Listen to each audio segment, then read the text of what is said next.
and that the truth is the lie. Who changed the truth for God into a lie? In English, Jesus Christ, in Hebrew, it's Yahweh Shai.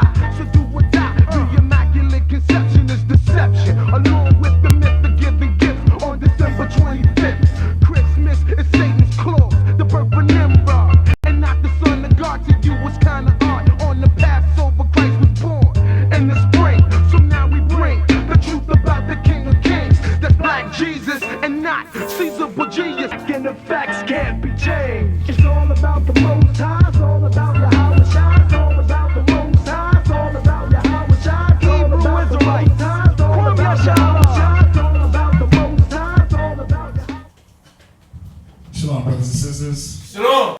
Shalom to everybody online. Thank you for joining us for another live class with the Israelite School of Biblical History and Practical Knowledge. I'm Priest Quatazat. We're located at 8524 South Braeswood Boulevard, Houston, Texas, 77071. Our class times are Monday and Wednesday from 7 to 10 p.m., Friday from 6 to 9. Wow, today is the Sabbath. It's flying. Time, you look up and it's the Sabbath. You look up, it's the Sabbath. So 6 to 9, and then every Saturday, 10 to 2. We also do kids class on Sundays from 2 to 3 p.m. Okay, you can catch us here live on YouTube under the Israelite School of Biblical History and Practical Knowledge on all of those class days. Okay, if you're in San Antonio, you can get class out there as well as in Albuquerque, New Mexico. If you're interested in those class times, please, you can give us a call, give us a text, and we'll give you the class times and days for San Antonio as well as Albuquerque. All right, we got Passover coming up on April the 21st. Okay, we got Passover coming up on April the 21st, 2019. All right, so we're trying to get money for the location, to put the deposit down so we can secure the location. That is a big deal. We need the location. So if you're interested in helping out with that, we need to get that deposit money so we can secure the location and then move on from there. Okay, we got a lot of people coming out from different schools, so we definitely got to get that location. Israel will not be taking any orders until after Passover because they're going to be working on all the garments and things for the Passover. So Israel will be on pause until further notice, until after the Passover. Okay, as y'all know, we do have a business in the First Colony Mall. If you need more details about that, we can get that information to you.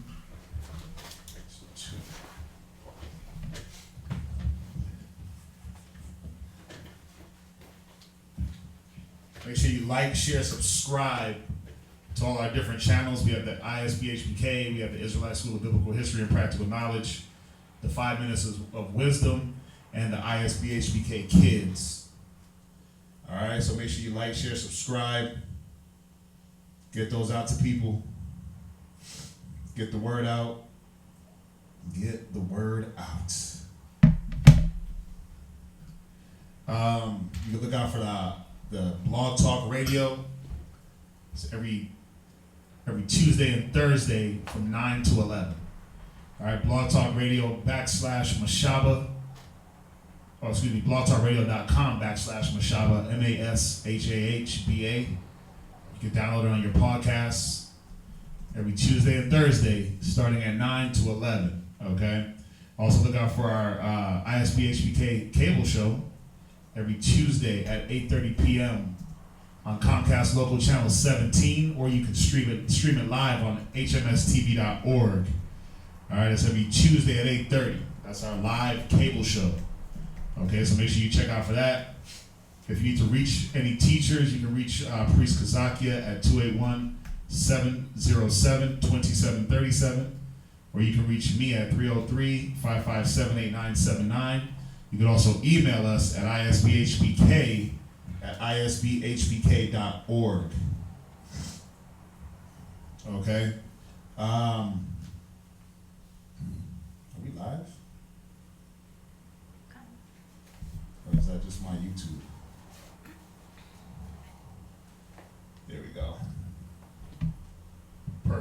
Perfect. We are live. Any donations? Any donations that the brothers and sisters want to give? Any alms? We greatly appreciate it. Again, we're trying to secure the venue, the location for the Passover. All right. So we need to put that deposit in ASAP for them to hold it for us for the date that we want. Okay. So any form of contribution is not welcome and needed.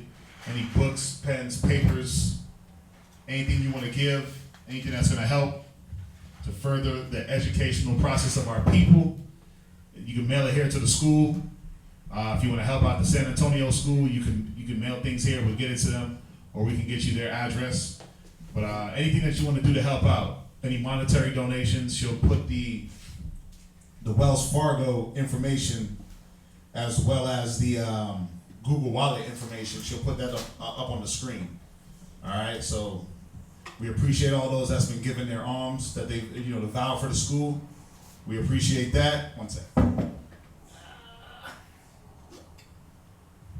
We appreciate that.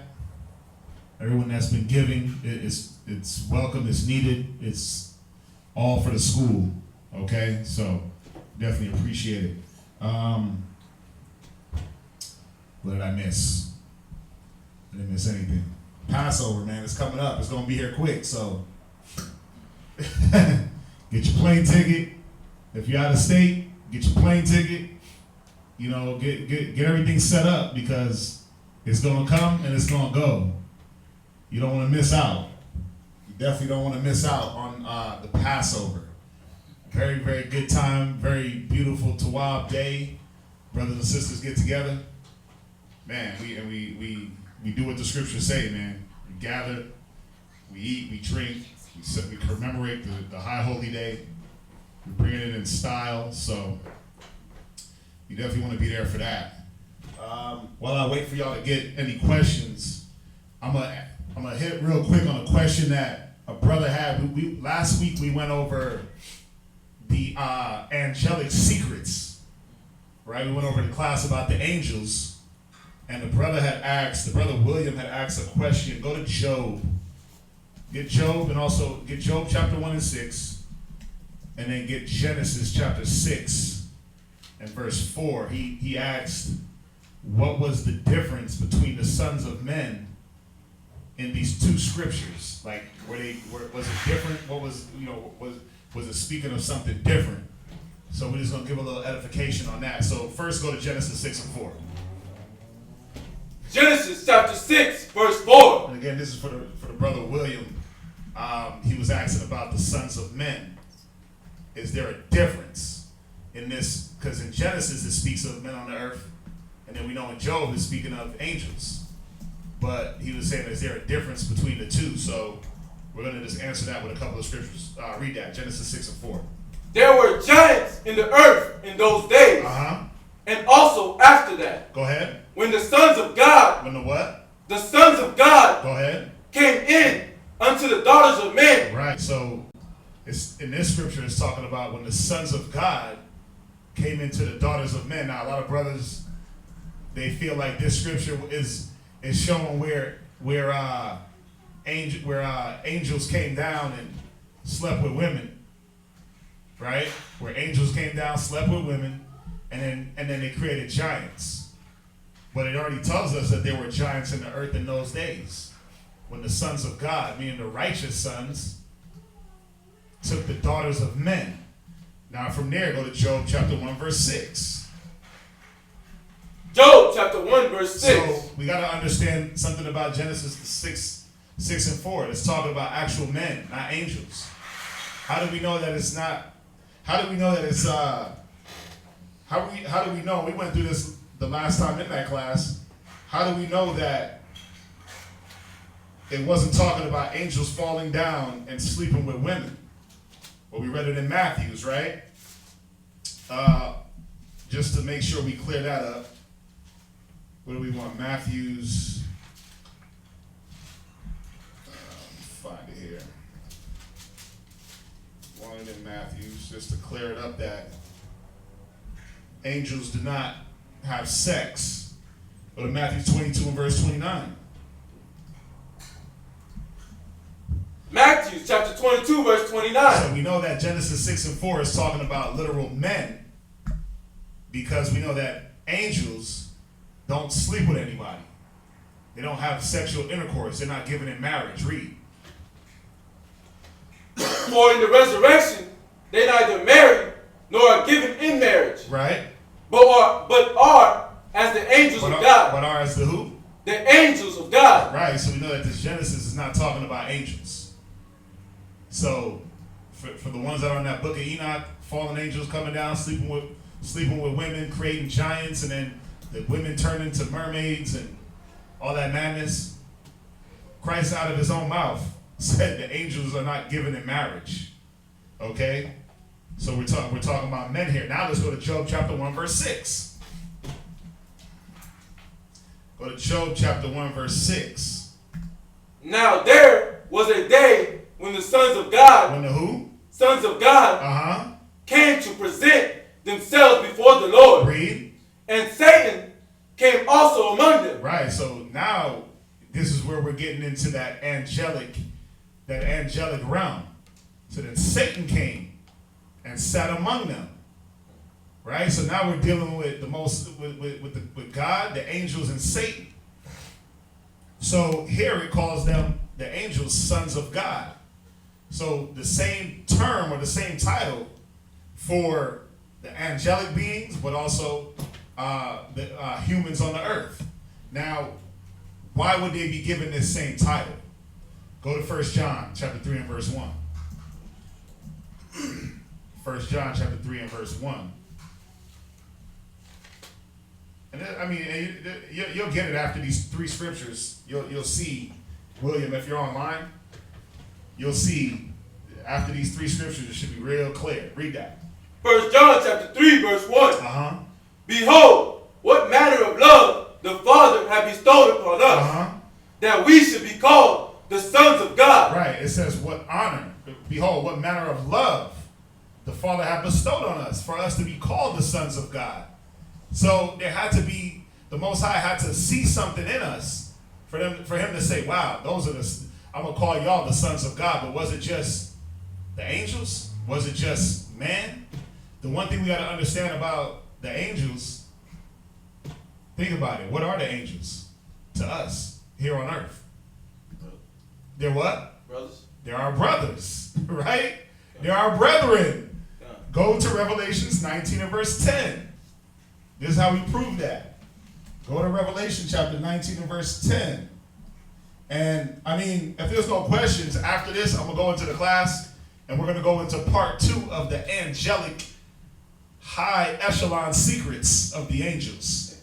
Right? Read that. Revelation chapter 19 and verse 10. And I fell at his feet to worship him. Uh-huh. And he said unto me, Now this is John falling at the feet of the angel to do what? to worship me. Go ahead. And he said unto me, see thou do it not. I am thy fellow servant. I am thy what? Thy fellow servant. Right. He said, I'm thy fellow servant. Because as we go into the class, we're going to go into the jobs of the angels. Okay? We're going to go into the jobs of the angels. So he said, I'm thy fellow servant. Read. And of thy brethren. And of thy what? Brethren. Read. That have the testimony of Jesus. Read on. Worship God. Do what? Worship God. Right. So here in this instance, why I bring this out is to show that the angels, they're our brethren. They're our brothers. Right? They're our brothers. So that's why the Most High calls them sons of God as well as us. They're in that angelic form. But they're, I mean, come on, let's be technical. They're and we're going to go into it. They're brown skinned. And if you wanted to put a nationality on them, they'd be Israelites too. Okay. They're our brethren. So there is no difference in why the Most High called, there's no difference in sons of God as far as the title in Genesis 6 and 4 as opposed to Job 1 and 6. There's no difference. We're all brethren. That's why he gave us that title. From there, go to Romans 8 and 14.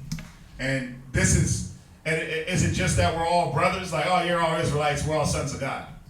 You got wicked Israelites amongst us. But see, this further edifies Romans chapter 8:14.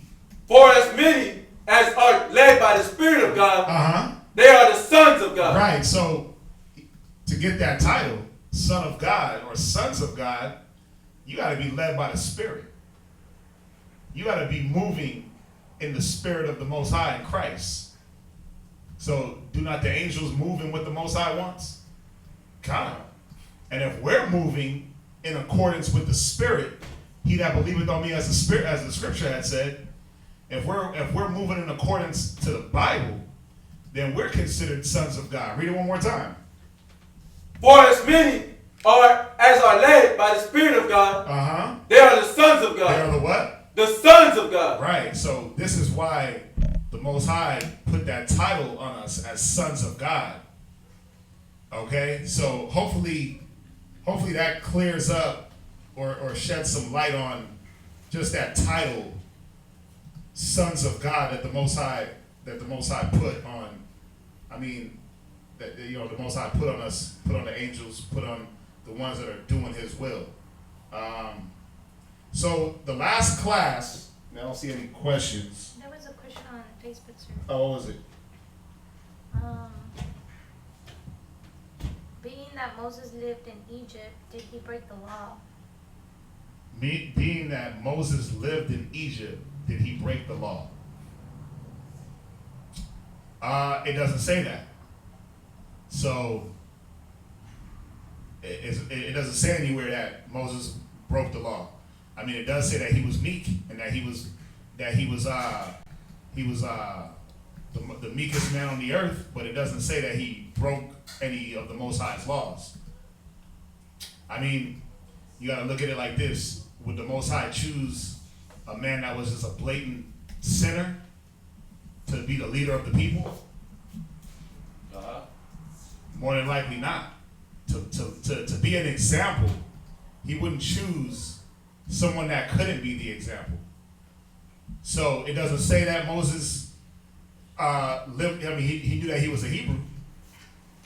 He knew that he was a Hebrew, but it doesn't say that. So I don't want to say, Moses was a sinner. Moses broke the law. It don't say that. Remember,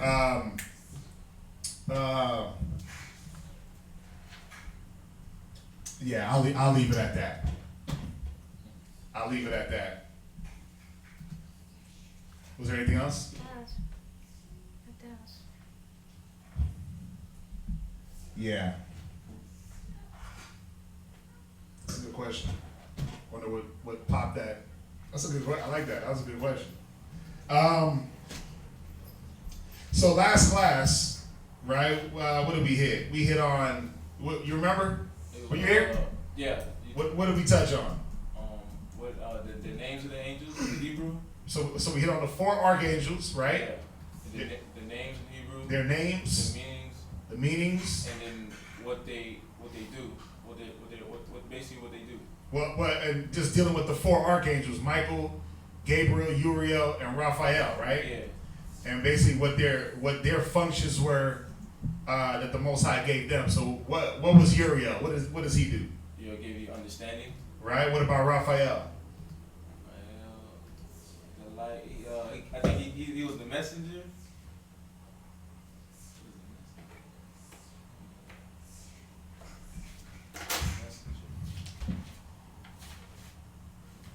Hold on real quick. It says maybe they meant seeing that he didn't make it into the promised land, did he break any of the laws? Well, Moses didn't make it into the promised land because instead of speaking to the rock to get the water, he hit the rock.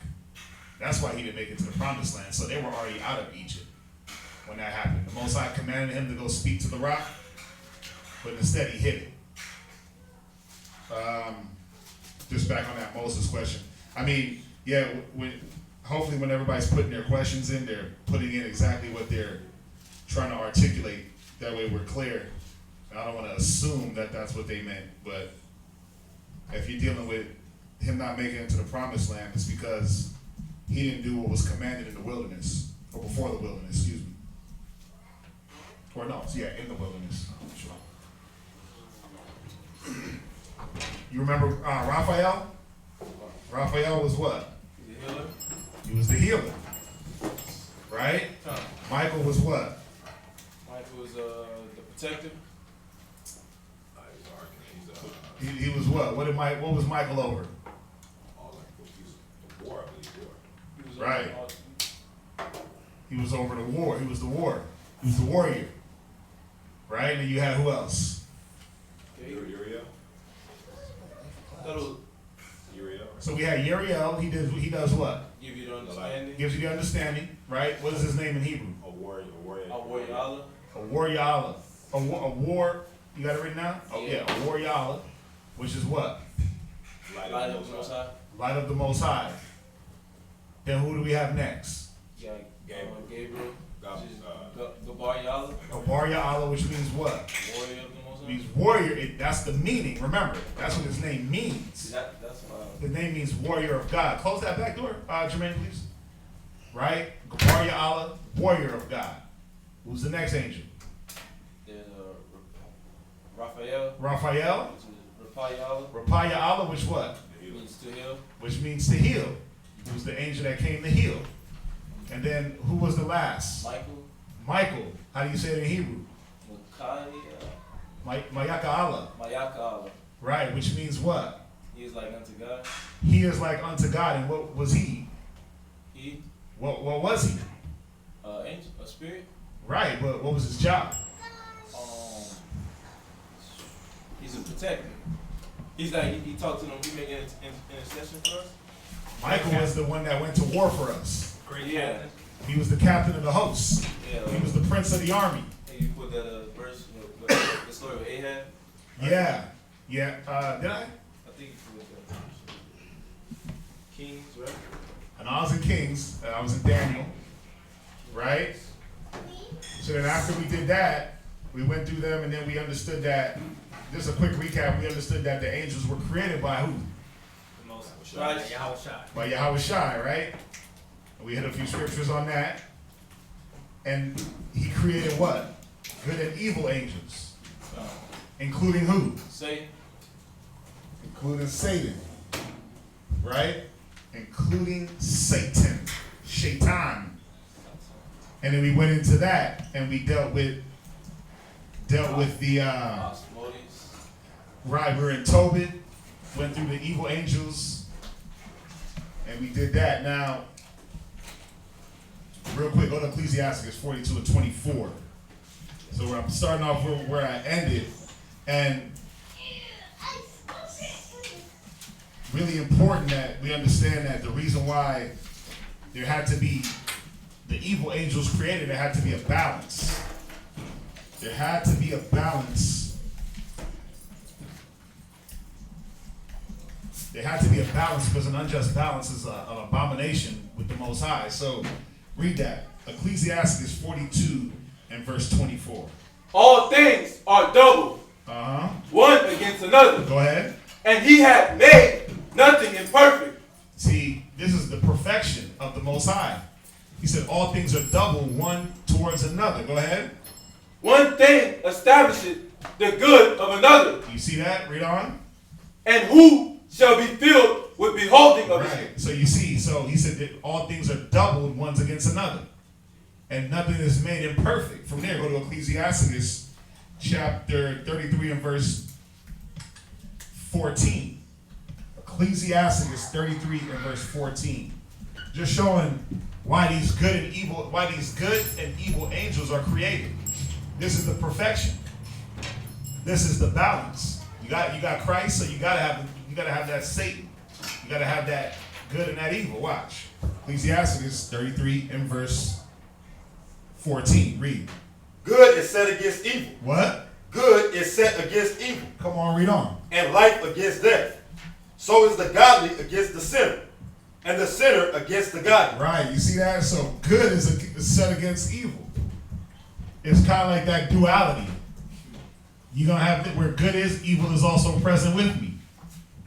One of Paul's famous quotes, one of Paul's famous quotes that we quote as Israelites, right? Where good is, evil is also present. But it's telling us why. Because good is set against evil. Without the good, you're not going to know the bad, and vice versa. Read it from the top one more time.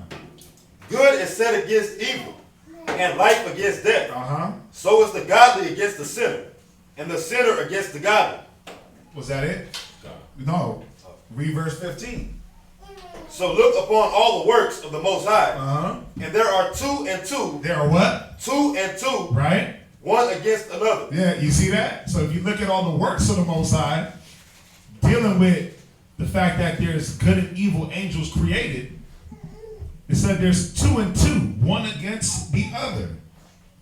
This is the Most High's perfection.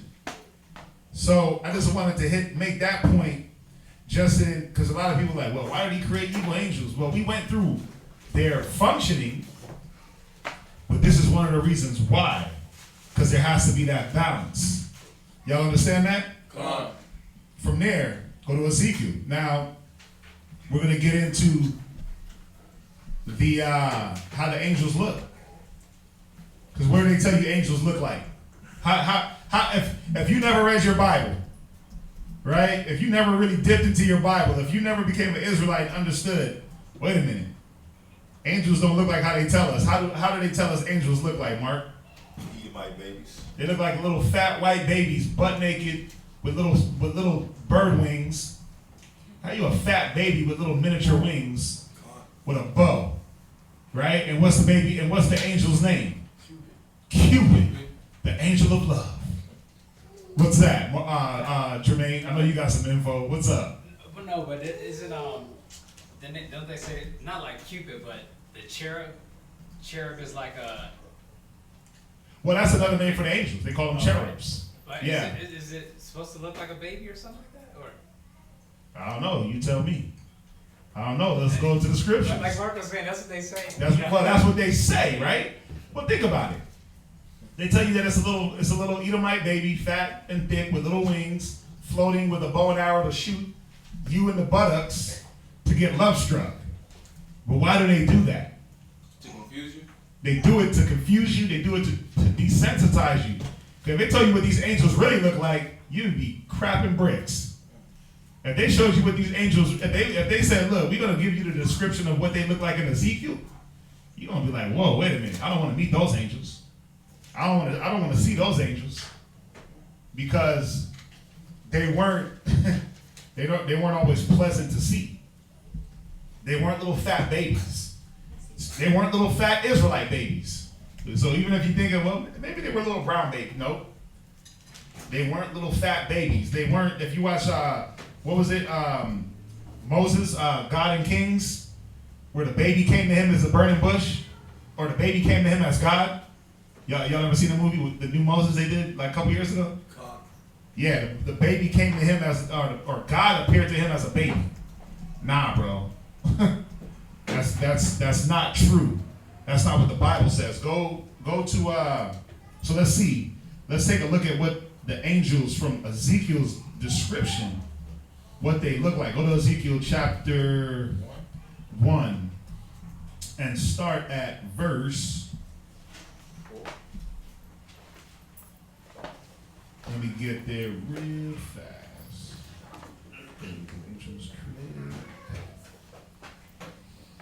Yeah, Ezekiel chapter 1 and verse 5. Ezekiel chapter 1, verse 5. Start at verse 4. 4. And I looked, and behold, a whirlwind came out of the north, Right? a great cloud, and a fire enfolding itself, and a brightness was about it, and out of the midst thereof, as the color of amber, Right? and out of the midst of the fire. Also out of the midst thereof came the likeness of 4 living creatures. Right. So out of the midst of this fire that Ezekiel was seeing came the likeness of 4 creatures. Now, these numbers are very important. So it was 4 creatures. Go ahead. And this was their appearance. And this was their what? Appearance. Come on. They had the likeness of a man. Oh, well, yeah, they had the likeness of a man. Okay, so the angels look like men. Well, how come they tell you they look like little fat babies? Go ahead, read on. And every one had had 4 faces. But they have 4 faces. See, now it gets a little tricky. Wait a minute. They look like men, but they have 4 faces. There's some Twilight Zone. Go ahead. And every one had 4 wings. So they have 4 faces. And we actually had a picture. I think the brother, we don't have it up because they were painting. But the brother out of New York, he had painted this Ezekiel to show the angels what it was depicted here. So it said they had 4 faces and 4 wings. So imagine 4 different creatures with 4 faces each, and they each have 4 sets of wings. All right, so wrap your mind around that. Now the reason why they tell you it's a fat little baby with a bow and arrow is because just the first verse 5 and 6, you already mind blown. Like, wait a minute, that's how they look. Wait a minute, that's how the angels look. Your mind is already like, whoa, hold on, I don't want to accept that. So yeah, let's make them fat and peach. Let's make them fat and pale, like the brother said, floating around with a diaper, with a bow and arrow. But we only gonna bring them out on February 20. What day is Halloween? What day is Valentine's? 14. February the 14th. We only gonna talk about them on Valentine's Day, when everybody's supposed to be in love, right? When the angel's supposed to be going from male to male and shooting them in the booty with an arrow and making them fall in love with his woman. We only gonna talk about them then, because if we bring this Ezekiel out, ain't nobody gonna want to look at these angels. Go ahead. And their feet were straight feet. Uh-huh. And the sole of their feet was like the sole of a calf's foot. Right. The soles of their feet was like the sole of a calf's foot. So, what does a calf's foot look like? It's hoofed. It's cloven footed. Right? Go ahead. And they sparkled like the color of burnished brass. Wait, they were white and peach and pale? Burnished brass. Yeah, burnished brass. What color is that? Brown. They were dark. They were dark brown. So they sparkled. They didn't glow. They sparkled. They were a brass color, which is a derivative of brown. Go ahead. And they had... Hold on. Hey, make sure those kids ain't back there fighting. You, sit down. Sit down. Where are we, Ezekiel? Where we at? Ezekiel chapter 1, verse 8. Go ahead. And they had the hands of a man under their wings on their 4 sides. Right, so they had hands of a man. Go ahead. And their 4 had their faces and their wings. And their wings were joined one to another. Uh-huh. They turned not when they went. They went every one straight forward. Right, so they didn't turn. They went straight, direct movements. Now, when Esau is seeing their chariots, right? When they see our chariots and they call them UFOs, how do those chariots move? Straight forward.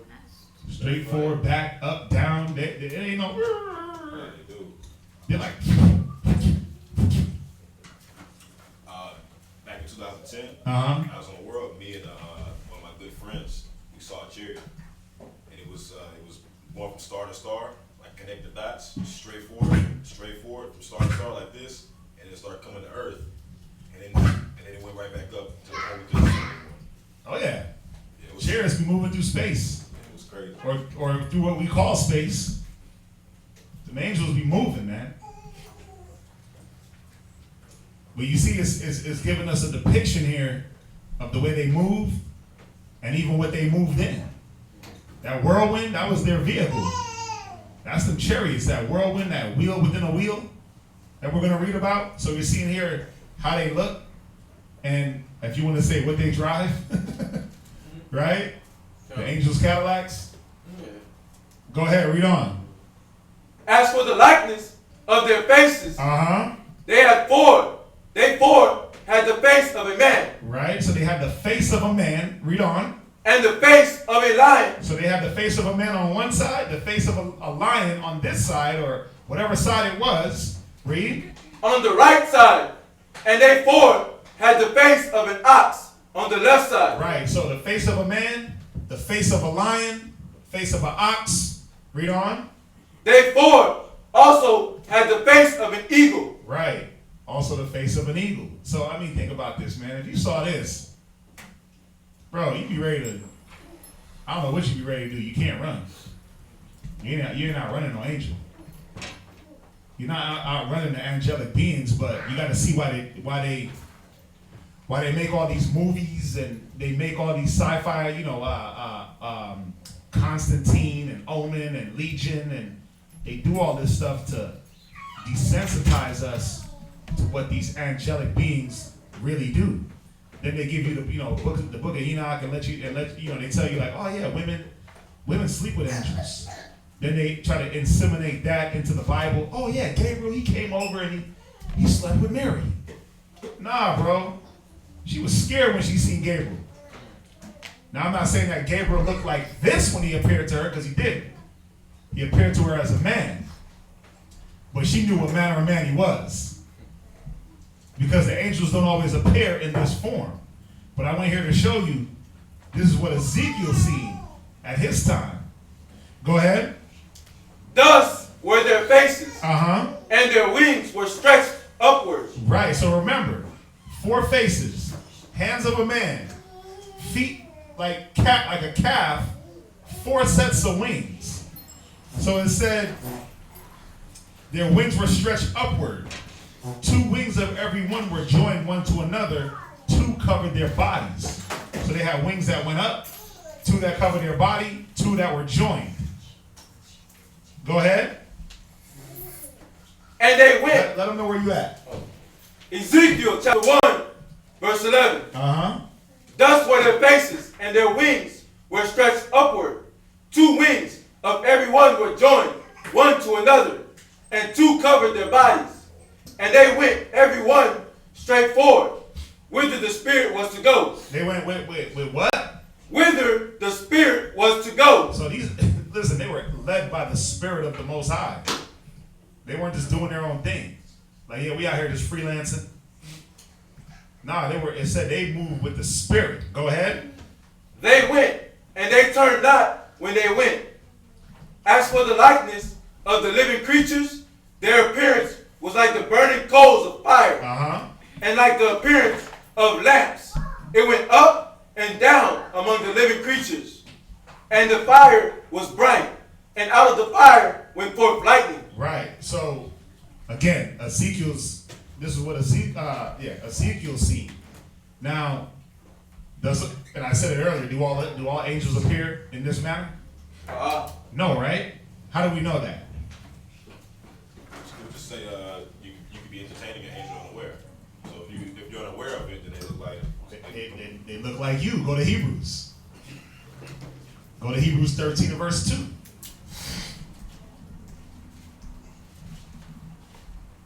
The scripture does say that.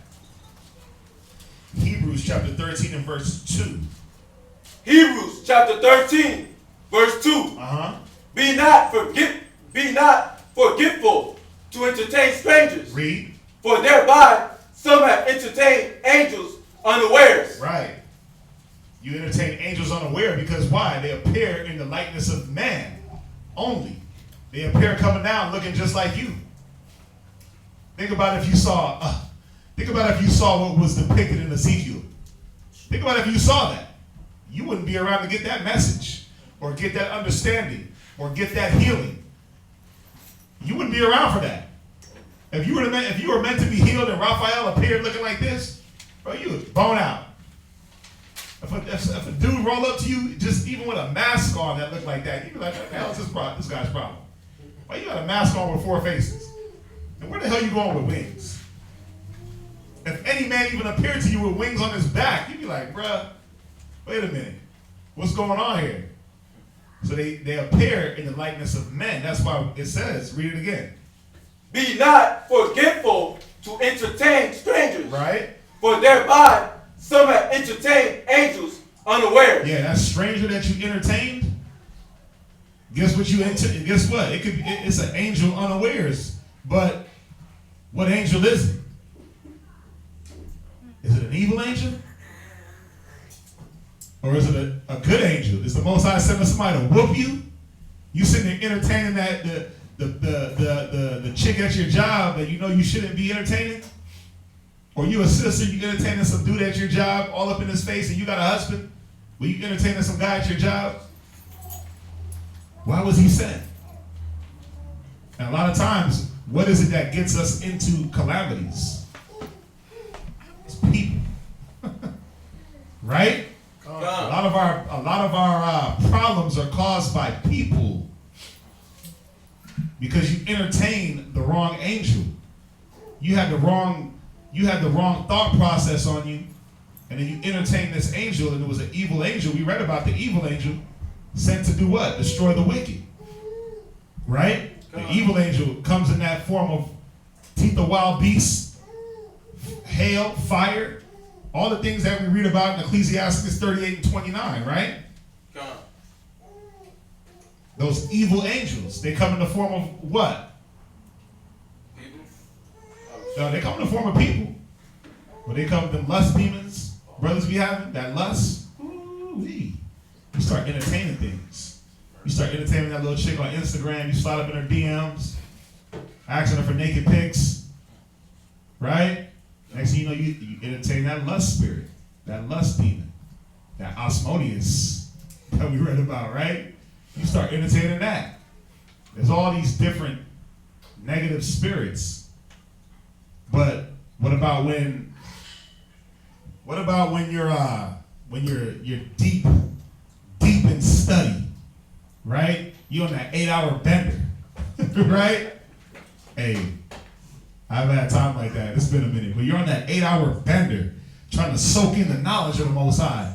And there's one parable that's plaguing your mind. And then next thing you know, boom, it snaps. And you go to this precept and this precept. You're like, damn. You got that understanding, right? Who gave you that? Uriel. He gave you that understanding to open up for you to see things that you're reading or things that you're supposed to do. As we read, he's that angel, and it might not just be Uriel. He might have little angels under him that he sends out. We know how the Most High works on levels, because he got all those powers, but he don't go out and do it. He sends his angels. So there's millions and billions of angels. We have them around us now. Y'all know that, right? There's spirits in here now. There's angels in here battling right now. Battling for y'all to stay awake. Right? You got that angel battling like, nah, we gonna keep him awake. The other demon is like, nah, let him fall asleep.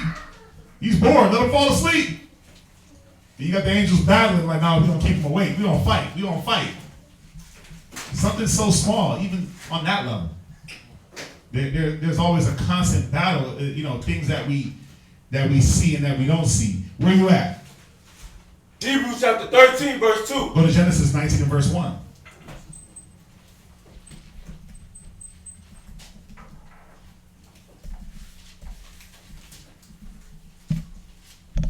Genesis chapter 19, verse 1. And there came 2 angels to Sodom at even, and Lot sat in the gate of Sodom. Right. And Lot, seeing them, rose up to meet them. Right. So there was 2 angels that came. We all know the story of Sodom and Gomorrah. Now, when you read in actually Genesis 19, if I'm not mistaken, Genesis 18. Let me go there real quick. Let me make sure. Let me see, Genesis 18.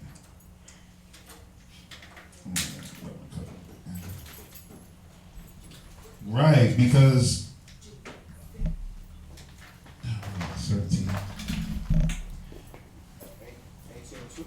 No, wait a minute. No, you can read on from there. Go ahead. Read verse 19 and verse 1 one more time. And there came 2 angels to Sodom at even, and Lot sat in the gate of Sodom. Right. And Lot, seeing them, rose up to meet them, and he bowed himself with his face toward the ground. Now remember, what form were these angels in? They were in the form of man, but Lot recognized that they were angels. He recognized the spirit on them. Because every time, and remember, whenever a righteous man saw an angel, what was the first thing he wanted to do? Bow his face down and worship, right? But the righteous, the wicked, as we see, they weren't about that. They were on something different. Go ahead, read on. And he said, behold now, my lords, turn in, I pray you, into your servant's house, right, and tarry all night, and wash your feet, and ye shall rise up early, and go on your ways. And they said, nay, but we will abide in the street all night. And he pressed upon them greatly, and they turned in unto him, and entered into his house. And he made them a feast, and did bake unleavened bread, and they did eat. Right, so these angels came to Lot. Lot was like, listen, come on up in the house, stay the night, get comfortable. They were like, no, we'll stay outside. He was like, nah, it's better if you come in. We're going to get some unleavened cakes, right? And they said they did eat. Go ahead. But before they laid down, the men of the city, even the men of Sodom, right, compassed the house around. Because we know what the men of Sodom were about, right? They were on their homosexuality tip. So they compassed the house round about. Read on. Both old and young. Yeah, and they had the old men, pedophiles, and they had little young boys. Sexual deviants. Read on. All the people from every quarter. And they called unto Lot, and said unto him, read. Where are the men? Where are the what? Where are the men? Wait, where's those guys with the four faces? Read. Which came in to thee this night. Right, it said, where are the men? Because they appeared as men, as regular men. Where are the men that came into thee this night? Read. Bring them out unto us, that we may know them. That we may what? Know them. Now, let's get this clear. It wasn't like, let's get to know them like, what's your name? And, you know, why you here? He wanted to get to know them like, they wanted to get to know them like, know them. Sexually know them. That's what that was about. It wasn't like, oh, let's get to know their names. And then they go back in the house and go lay down. He said, bring them out so we can know them. Like when it talks about any man knowing his wife. When Cain knew his wife and she conceived, when Adam knew his wife and she conceived, that's what they were trying to do. That's what they were on. They were trying to sleep with these men. Now, if they appeared as what we read in Ezekiel, trust me, they would have been, the whole Sodom and Gomorrah, those 5 cities would have been desolate already. They would have ran away if they appeared in the form of what we read in Ezekiel. Nobody would have stuck around. Not even a lot. I wouldn't have stuck around. I mean, come on. Who's going to stick around for that? You going to look like, nah, bro. I'm not staying here. I don't know what that is. So they appeared in the form of men. Okay? I got one more for you. Go to Judges. Go to Judges. I mean, there's many different instances. Go to Judges 13. And then somebody on here says something I always wondered about guardian angels. Oh, we're going to touch on it. We're going to touch it. Go to Judges chapter 15. No, excuse me. Chapter 14. Chapter 13. That's 13 and 13. Angel went to Noah. Yeah. But this is what I want.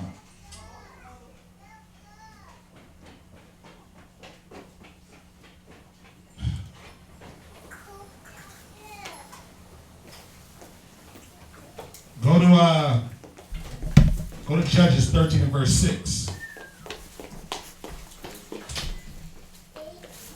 Then the woman came and told her. Actually, go to verse 3. So this is the story of Samson. Samson's parents. Same thing. Manoah, his father, and his wife, she was barren.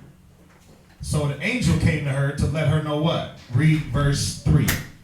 And the angel of the Lord appeared unto the woman and said unto her, Behold now, thou art barren, and bearest not. Read on. But thou shalt conceive and bear a son. Read. So the angel came to do what? Sleep with her? What he came to do? He came to give her a message. Now, it doesn't say what angel this was, but we can take a guess that it had something to do with Gabriel, right? It had something to do with his office. So if it wasn't him, it was an angel that was led by him. You see that? So he came to tell her, look, you're going to bear a son. Just like when you read about Christ and Gabriel came to Mary and said, you're going to bear a son, this is what you're going to call him. The same way he came to John's parents, to Elizabeth, and said, look, you're going to have a son. This is what he's going to do. He's going to lead his people back to the Most High. Right? It was Gabriel. We read that. So it's a fair assessment. We know it doesn't say what angel it is, but it had something to do with Gabriel here. Read on. Jump down. Jump down to verse 6. Then the woman came and told her husband, saying, a man of the Most High came unto me, and his countenance was like the countenance of an angel of the Most High. Right. Very terrible. Very what? Terrible. Right. So the countenances of the angel of the Most High, says it's terrible. It's serious. It's grave. Right? They're ready for action. They're ready to do their job. Where we at? Verse 6. Read on. But I asked him not whence he was. Neither told he me his name. Right. So, I went here again just to show if the angels that were in Ezekiel appeared to Manoah's wife here in Judges, she wouldn't have stuck around to get the message. She wouldn't have stuck around to hear, oh, you're going to conceive a son. This is what you got to do. She would have looked up, oh, no, I'm not. Or she would have been too frightened to receive what was going to be said. Y'all understand that? So the angels, be not forgetful to entertain strangers, because many have entertained angels unaware. Y'all understand that? So we understand how the angels look. What were they created for? Let's get into the angels' jobs. Like, overall, what were the angels created for? What were we created to do? To carry out the work of the Most High. Carry out the work of the Most High, right? What were they? Right? Carry out the work of the Most High, whatever that may be.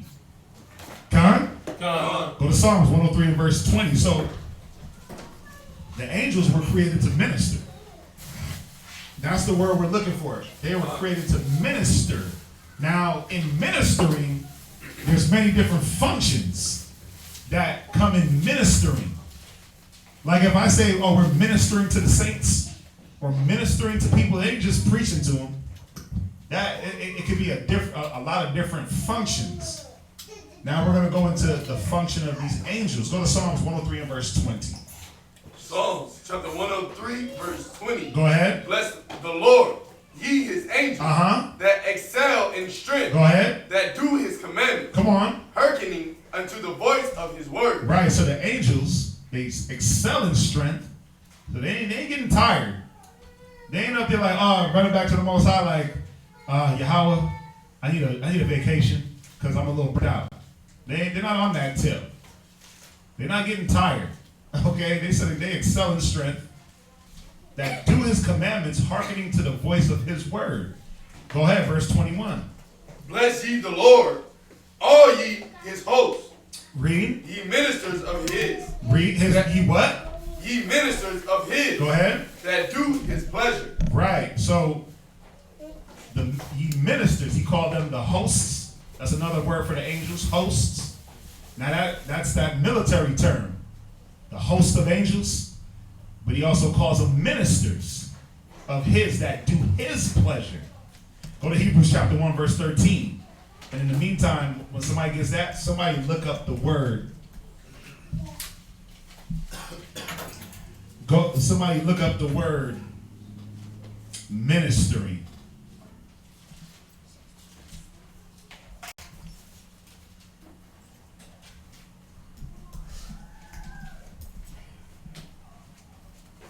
Hebrews 1:16. Hebrews chapter 1:13. Minister, a person. Hold it. You got ministering. Minister. Yeah, not minister. Ministering. Okay, go ahead. Read Hebrews chapter 1, verse 13.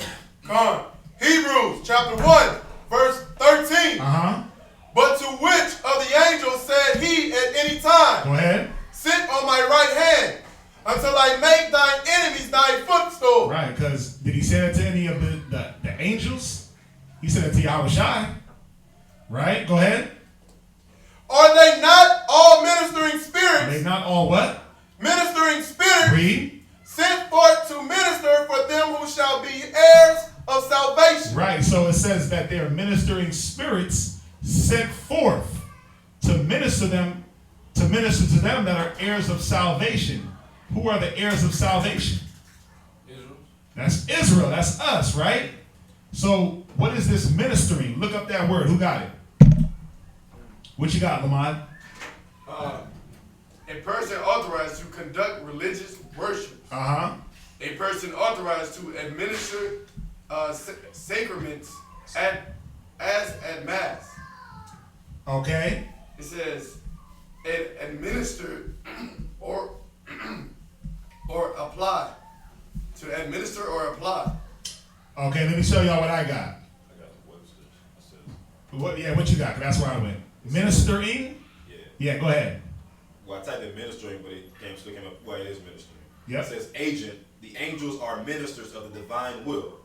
One officiating or assisting the officiant in church worship, a clergyman or a clergywoman, especially of a Protestant communion. Let me tell you what I got. I have ministering, attending and serving as a subordinate agent. So when you're ministering, you're a subordinate to someone. So it's showing you that. It says, are they not all ministering spirits? Read that one more in Hebrews 14. Con. Are they not all ministering spirits? Right, so are they not all subordinates to someone for a purpose? It says serving under superior authority. You see that? So the angels, whether good or bad, they serve under a superior authority. So Satan ain't running around doing his own thing. All right, if you didn't know that. When something bad happens, that's being conducted under a superior authority. So Satan ain't just some rogue agent running wild, creating havoc. He has to answer to his, he's a subordinate. So he got to answer to the boss. He got to report. And we're going to get into that. So I'm going to read it again. It says, attending and serving as a subordinate agent. Serving under superior authority. Affording aid or supplies. Administering things needful. So the angels are sent to give things that are needful.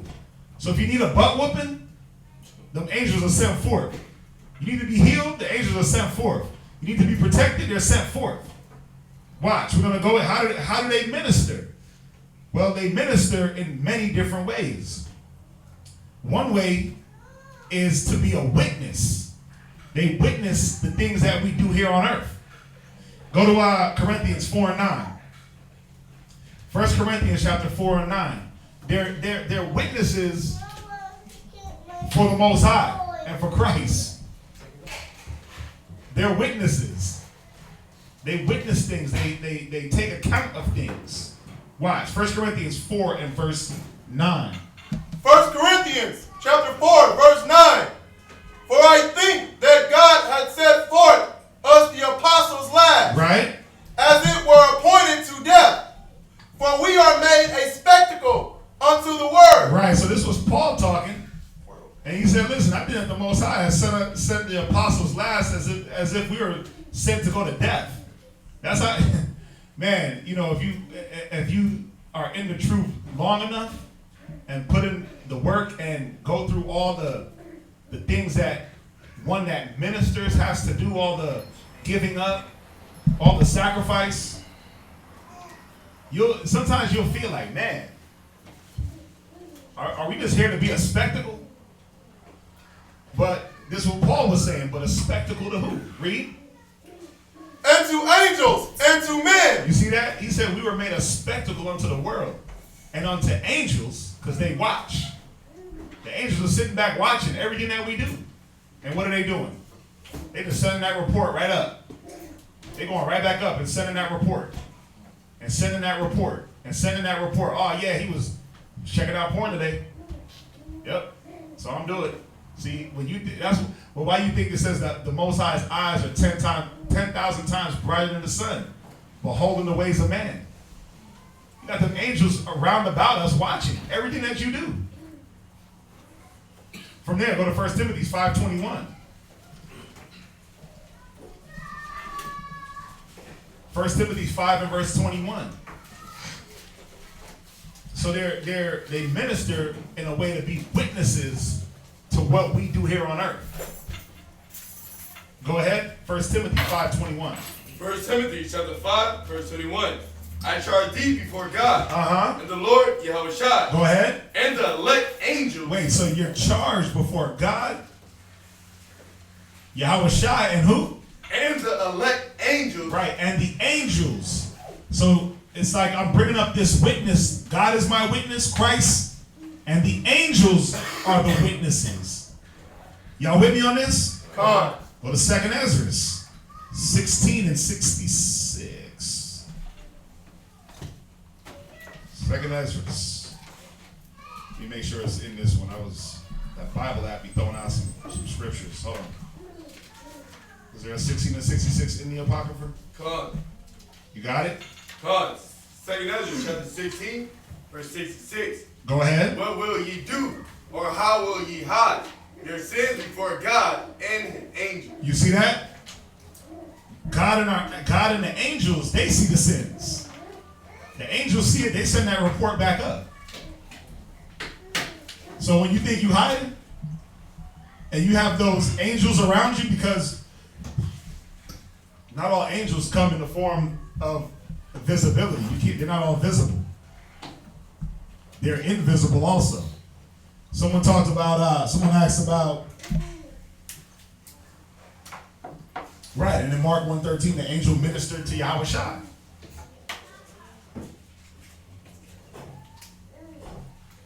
And we'll touch on it.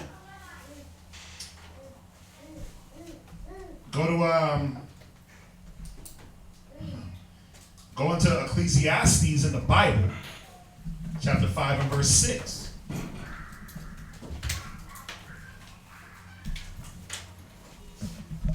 Ecclesiastes 5 and verse 6. So, how will ye hide your sins before God and his angels? Because they're checking for them sins. They're the ones that are seeing them.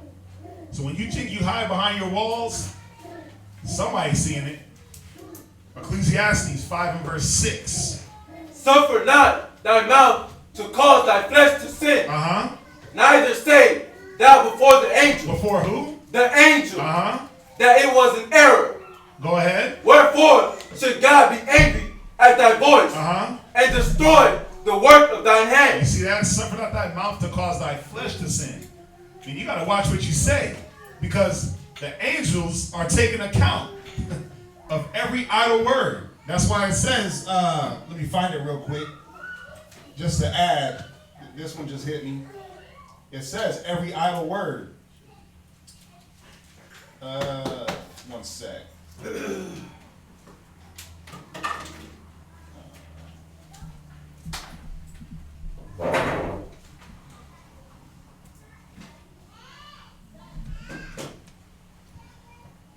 Let's see here. 12:36. You got it? There it is, yeah. Go there real quick.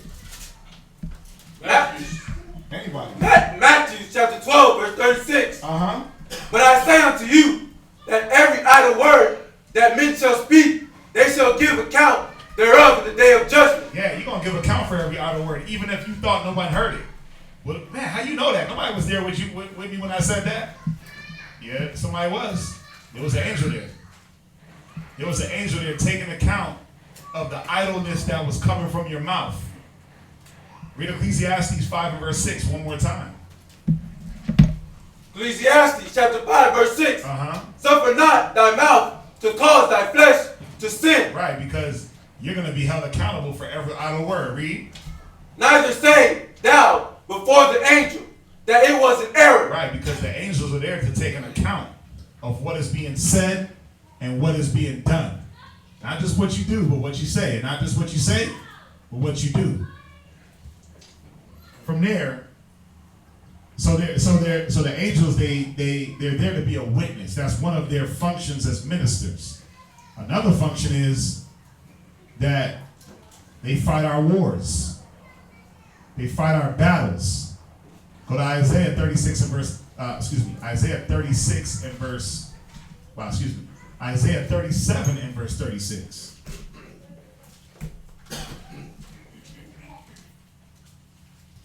Isaiah 37 and 36. Isaiah chapter 37 and verse 36. Uh-huh. Then the angel of the Lord went forth Right. and smote in the camp of the Assyrians 185,000. Uh-huh. And when they arose early, right, go ahead. when they arose early in the morning, behold, they were all dead corpses. Right, and you can read this story, I believe, in Kings also, or Chronicles. But they were set out to go fight with the Assyrians before that. Most High sent the angel of the Lord. He sent his angel and just killed, it said what, 5,000? It was 5,000. What is that? 4 is 80. That's 80. That's 80. Yeah, 85,000 men. Think about that. Think about that. I want y'all to put your mind around that. 85,000 men. It didn't say the army of the Lord. It didn't say 10 angels. It said, and the angel of the Lord went forth and smote in the camp of the Assyrians. 104 score. So 185,000 men. Yes, sir. What was that scripture again? This is Isaiah 37 and verse 36. And you can also read the same story in, it comes up twice. I want to say it's Kings. It's Kings, right? 2 Kings 19 and 34. Yeah, you can read it. You can read that the story in Kings. Well, you see that? It says the angel. It said the angel of the Lord, not a host, a mighty army. So they fight these wars that you might think you have to go fight, but the Most High will send his angel out. Take out the adversary, you wake up. Everything's good. So we know they fight wars and they kill. Go to 2 Chronicles 32 and verse 21.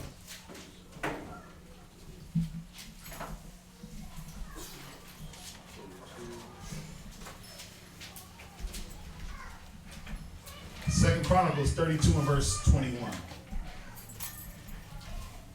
And I'm just hitting these points in the stories. Y'all can go back. Oh, I like that. Proverbs 15 and 3. The eyes of the Lord are in every place, beholding the evil and the good. Yep, that goes right along with, but how is he able to do it? He got those angels, those ministering spirits that are always around. Go to 2 Chronicles 32 and verse 21. Come. 2 Chronicles 32 verse 21. And the Lord sent an angel, which cut off all the mighty men of valor. Read. And the leaders and captains in the camp of the king of Assyria.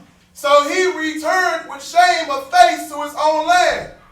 And when he was come unto the house of his God, they that came forth of his own bowels slew him there with the sword. Right, so you see how these angels, man, they fight these wars.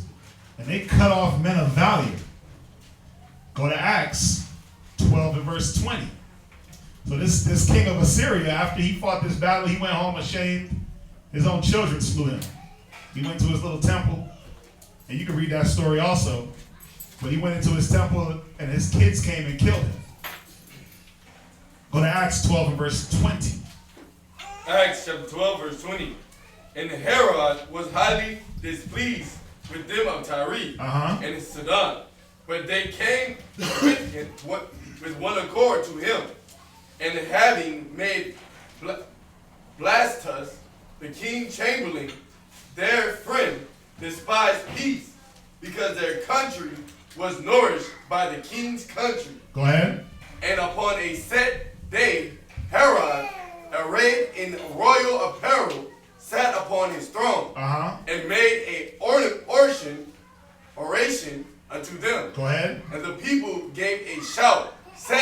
it is the voice of a God and not of a man. Right. And immediately, and this is the point that I was trying to get to. Verse 23. Go ahead. And immediately the angel of the Lord smote him. Because he gave not God the glory. You see that? So those angels are sent out. You see what happened to Herod? He didn't want to give the Most High the glory. So they said immediately the angel of the Lord smote him. Now, you got to think about this. Herod's on his throne. Ain't nobody getting near the king's throne. Ain't nobody getting, who can get near the king's throne when he's on his throne? It's almost impossible to go run and assassinate the king. But it said immediately an angel of the Lord smote him. Go ahead. God, because he gave not God the glory. Right. And he was eaten of worms. And gave up the ghost. Yeah, just in case you thought that when it said he was smote, it smote him that he didn't really die. So immediately he was eaten of worms and gave up the ghost. So we're seeing these different functions of these angels. So we know they fight wars. We know they kill, right? They kill on command. It says they're here on earth, ready to carry out the Most High's commandments, right? Read that in Ecclesiastes 38 and 29. So it says they're here ready. Go to Psalms 34 and 7. So they kill, but who are they killing? The wicked. The wicked, right? So who was innocent that perished? So they're killing the wicked. They're punishing the wicked. So on the flip side, you got the angels that protect the righteous. Psalms 34 and verse 7. Psalms 34, verse 7. The angel of the Lord encamped round about them that fear him and delivered them. Right? You see that? It says the angel of the Lord encampeth round about them that fear him. So if you fear the Most High, if you fear the judgment, if you got that respect, he's gonna encamp round about you with those holy and righteous angels to protect you. I mean, think about it, man. Think about how many times you drive in your car. You just, I remember what Sabbath was it? It might have been last Sabbath. I was driving here to class and there was like 4 accidents just on the way from my house to the school. There was an accident right here at the light. A car ran into a car at the light. And I'm like, wow. Most High, man, it's easy for him to say, yeah, I'm not going to protect you. And you end up in just something small like a car accident. A little small fender bender. So, I mean, we got to see, man, the Most High, he sends these angels. He sends these angels to protect us. From there, go to Psalms. Y'all with me so far? Come on. Go to Psalm. We'll find this other story. Go to Psalms. So, the sister was asking about, the sister was saying, I always wondered about guardian angels. Well, here it is. But you don't have like, it's not like how they do in the Catholic Church. Like if you wear the, who in here was Catholic? So what's the guardian angel? You remember? Didn't they have like a guard, like St. Peter? You wear this and he protects you? Oh, yeah. Yeah, he was the guardian, right? Was it St. Peter? No, it didn't. No. Any angel. I know. Oh, any angel? Yeah, it's just because I went to a Catholic church. Okay. What they do is you just count the rosary beads. You just start praying with the rosary beads and you just count every last one. Right? So you count the rosary beads and you pray. And you count. You close your eyes and you just count every bead. Right. So they count. So they got their rosary beads. Yeah. And they do that. Well, we have a guardian angel according to like one for each person, and then you pray to the Virgin Mary. Right. So there are guardian angels and you pray to the Virgin Mary, right? Saved, so like every single disciple was saved, and then like when you go to a church, they're like there's like St. Peter, and then like the one for love, and the one for if you need money, and the one for. The one for love is Cupid. Nah. Little butt naked baby. Oh, they got a lot of butt naked babies in the Catholic Church, right? That's Michelangelo painted on the Sistine Chapel. Yeah. You know, the cherub, yeah, those are the cherubs, right? So yeah, the Catholic Church, they're really into that. There's something about butt naked babies in the Catholic Church, man. It's weird. Gotta be careful. Gotta be careful sending your kids to those Catholic high schools and Catholic churches, man. Gotta be careful. I mean, anybody in here doing that, so it's all good. Man, there was a story. Ooh. No. There was a story. Delicious. From there, go to Psalm. You got a question? Oh, no. You got the scripture? Where we at? Psalms 91? That was Psalms 34 and 7. Go to Psalms 91 and verse 9. I'm trying to find this other one. I knew I should have put it in here, man.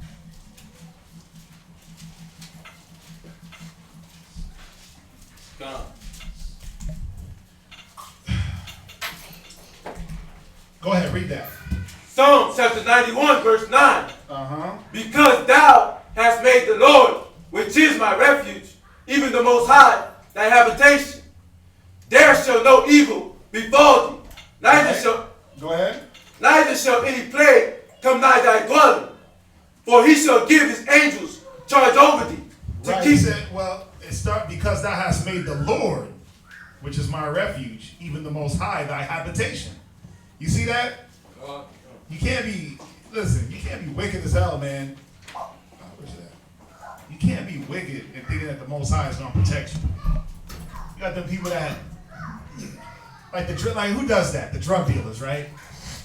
All them damn 9.5 drug dealers, all them Colombian drug dealers, man. What I was watching, perfect example. I was watching Fresh. You know the movie Fresh? Yeah, that's Fresh is, old school, 94, little New York or whatever. He was a little kid from New York. He was selling drugs for, I guess he was a Dominican cat. I don't know. He was dark. Oh, Esteban. Right? He was selling drugs for Esteban. More than likely Esteban's nationality. He was 9.5. He was either Puerto Rican, Dominican. He was something. Right? Come. So he goes into Esteban's house. Now, mind you, Esteban's a murderer, a killer, a drug dealer, a damn pimp. Right? This dude was pimping out the little boy's sister and getting her high. He walks into Esteban's room, and Esteban got a whole setup, like a whole shrine. 50 candles burning. He got his white Jesus posted up. But that's where he prays every morning. When you look at a lot of these mob bosses, I watch like Narcos and all that. Pablo Escobar. He's like a real religious man. But they thought that they can do wicked. They thought that they could make money, drugs, a lifestyle their refuge, and they were going to be protected. But read it again from the top, verse 9. Because thou hast made the Lord, which is my refuge, right? Even the Most High, thy habitation. Right. See, you got to make the Most High your habitation. He got to be that dwelling place for you. How? You got to get in this book. When you read in Isaiah, what does he say? Go to Isaiah 30 real quick, in verse 1. And hold where you at. Max, somebody else get that. Isaiah 30 and verse 1. Lamont. Isaiah chapter 30, verse 1. Uh-huh. Woe to the rebellious children, right? Said the Lord, and take counsel, but not of me. Right. He said, destruction to the rebellious children. Because you don't want to use the Most High as your habitation. Go ahead. And that cover with the covering, but not of my spirit. Yeah, because what is a habitation? It's a dwelling place. It's a place where you live, right? But he said, look, you cover with not the cover of my spirit. You want to cover with everything else. You want to be like these drug lords that cover with what? They cover with their money. They cover with their drugs. Oh, there it is. That's what I was looking for. They cover with all the things, but they're not covering with righteousness. Then they got the nerve to think that, oh yeah, I'm protected. Protected by who? Not the Most High. Because if you look at like Pablo Escobar, the way he got took out, it was so wrong. Come on, man, he got took out on a rooftop, running through some hotel window, trying to escape. Got shot right there on the spot. You know, you're not protected if you're doing wicked. Jump back to Psalms chapter 91 and verse 9. Because thou hast made the Lord, which is my refuge, even the Most High, thy habitation. Right, so this is what's going to happen. Read. There shall no evil befall thee. Come on. Neither shall any plague come nigh thy dwelling. Right, so there's not going to be no evil befall you or any plague that come nigh thy dwelling. Now, what does this remind you of? Come on. We just read about it on the Sabbath. The Exodus. The Egypt, the plague. Right, the Exodus, the plagues of Egypt. He said, no plague shall come upon you if you make the Most High your refuge. You see that? Now, when you deal with the Passover, the firstborn of every man, woman, and child that didn't strike that blood on the doorpost was taken out. So it didn't matter what nationality you were at that time, you was going to get took out. But you make the Most High your refuge, no evil shall befall you, or no plague shall come nigh thy dwelling. When we were in Goshen, amongst the Egyptians, and they were going through all those plagues, that darkness, the flies, the locusts, the frogs, the rivers of blood. When they had rivers of blood, what did we have? We had clean water. We was drinking good. When they had flies and locusts, we were like, oh, whoa. We were able to look at that like, wow, they catching it over there.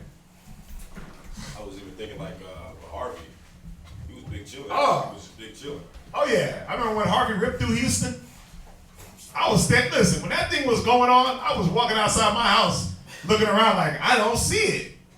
I don't see the big deal. My Netflix was working, right? My internet, it didn't even glitch.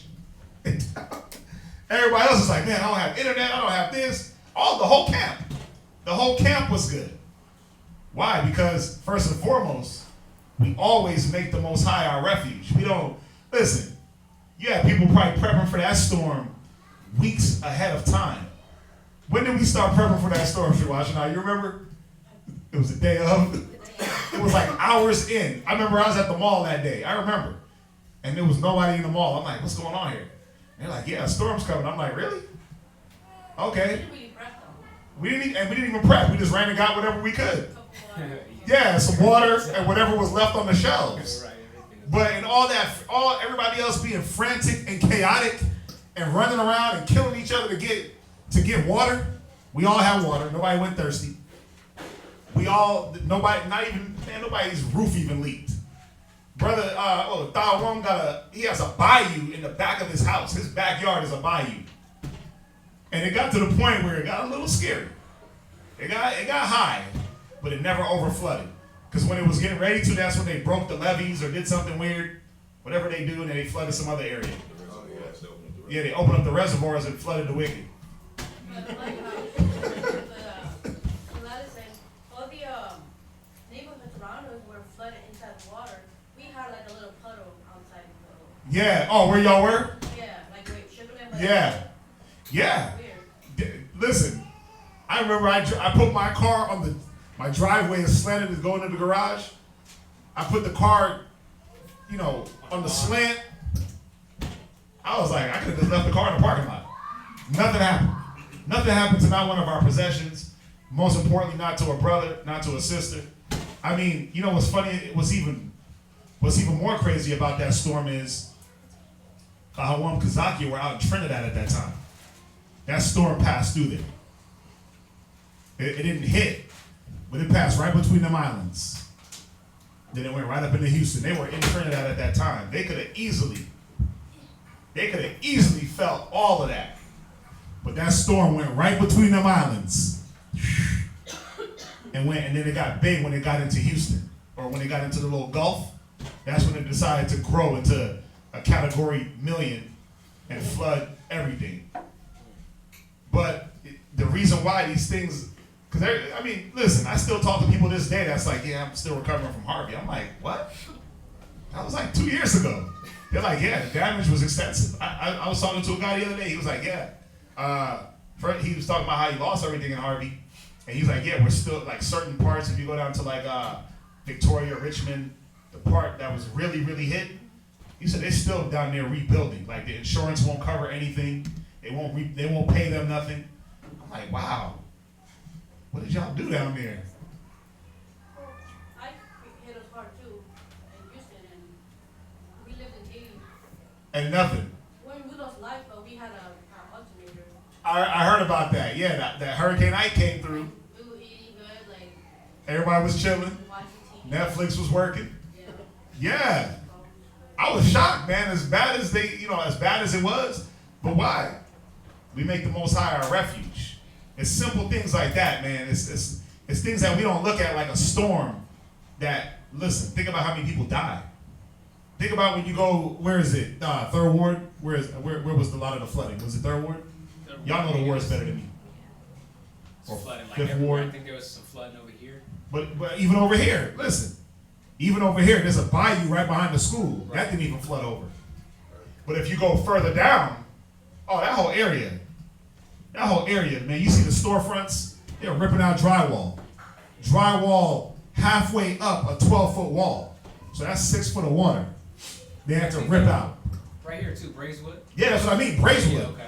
Listen, we were looking for a school and we seen a building, but the whole drywall was ripped out. And they were like, yeah, it flooded. I was like, it flooded that high? They were like, yeah, 6-7 feet up. But nothing happened. And the whole, we thinking like, man, the school. We get over here, we're like, God, rocking by Yahweh. Why? Because we're not putting our trust in carnal things. We're putting our trust in the Most High. We're making him the refuge. Read verse 11. For he shall give his angels charge over thee, to keep thee in all thy ways. And that's what he does. He said, in some of your ways. All thy ways. Yeah, in all your ways. So he's going to protect everything that's around you. What's that, Major? Got a question. Like, so for those guys that are doing like wicked or evil, and I know angels go do good and evil. Are there angels that are actually protecting the wicked as well, or is that some other type of spirit or demonic? Yeah. No, they're not being protected. They're being reserved. They're there for a purpose. It says the wicked is reserved. I'll find it. But they're there for a purpose. Let's see here. Even for the day of judgment. That's one. Reserved. You got it?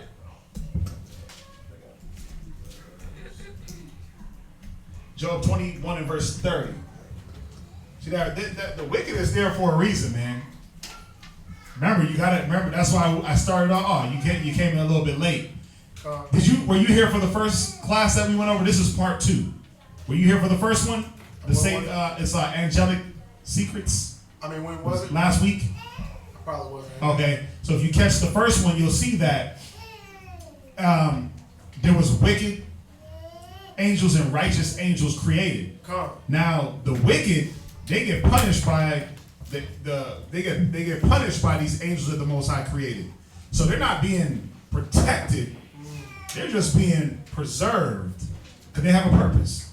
The wicked serve a purpose. They're gonna be a ransom for the righteous, like the scriptures say. Read Job 21 and verse 30. Job chapter 21, verse 30. That the wicked is reserved to the day of destruction. Yeah, you see, they're reserved. Some of them are going to be reserved for the day of destruction. There's always going to be wicked around. There's always going to be wicked around. Listen, for some of these people that are wicked as hell, a bullet to the head is an easy way out. Some of them are going to have to see that day, that evil and that dark day of the Lord. That darkness when Yahweh Shai and those billions of angels pierce that sky. Some of these wicked, a lot of wicked people are going to be here. They got to see that. Because Yahweh Shai did tell some of y'all will not taste death until the coming of the Son of Man. To the coming of the Son of Man. Right. Ransom.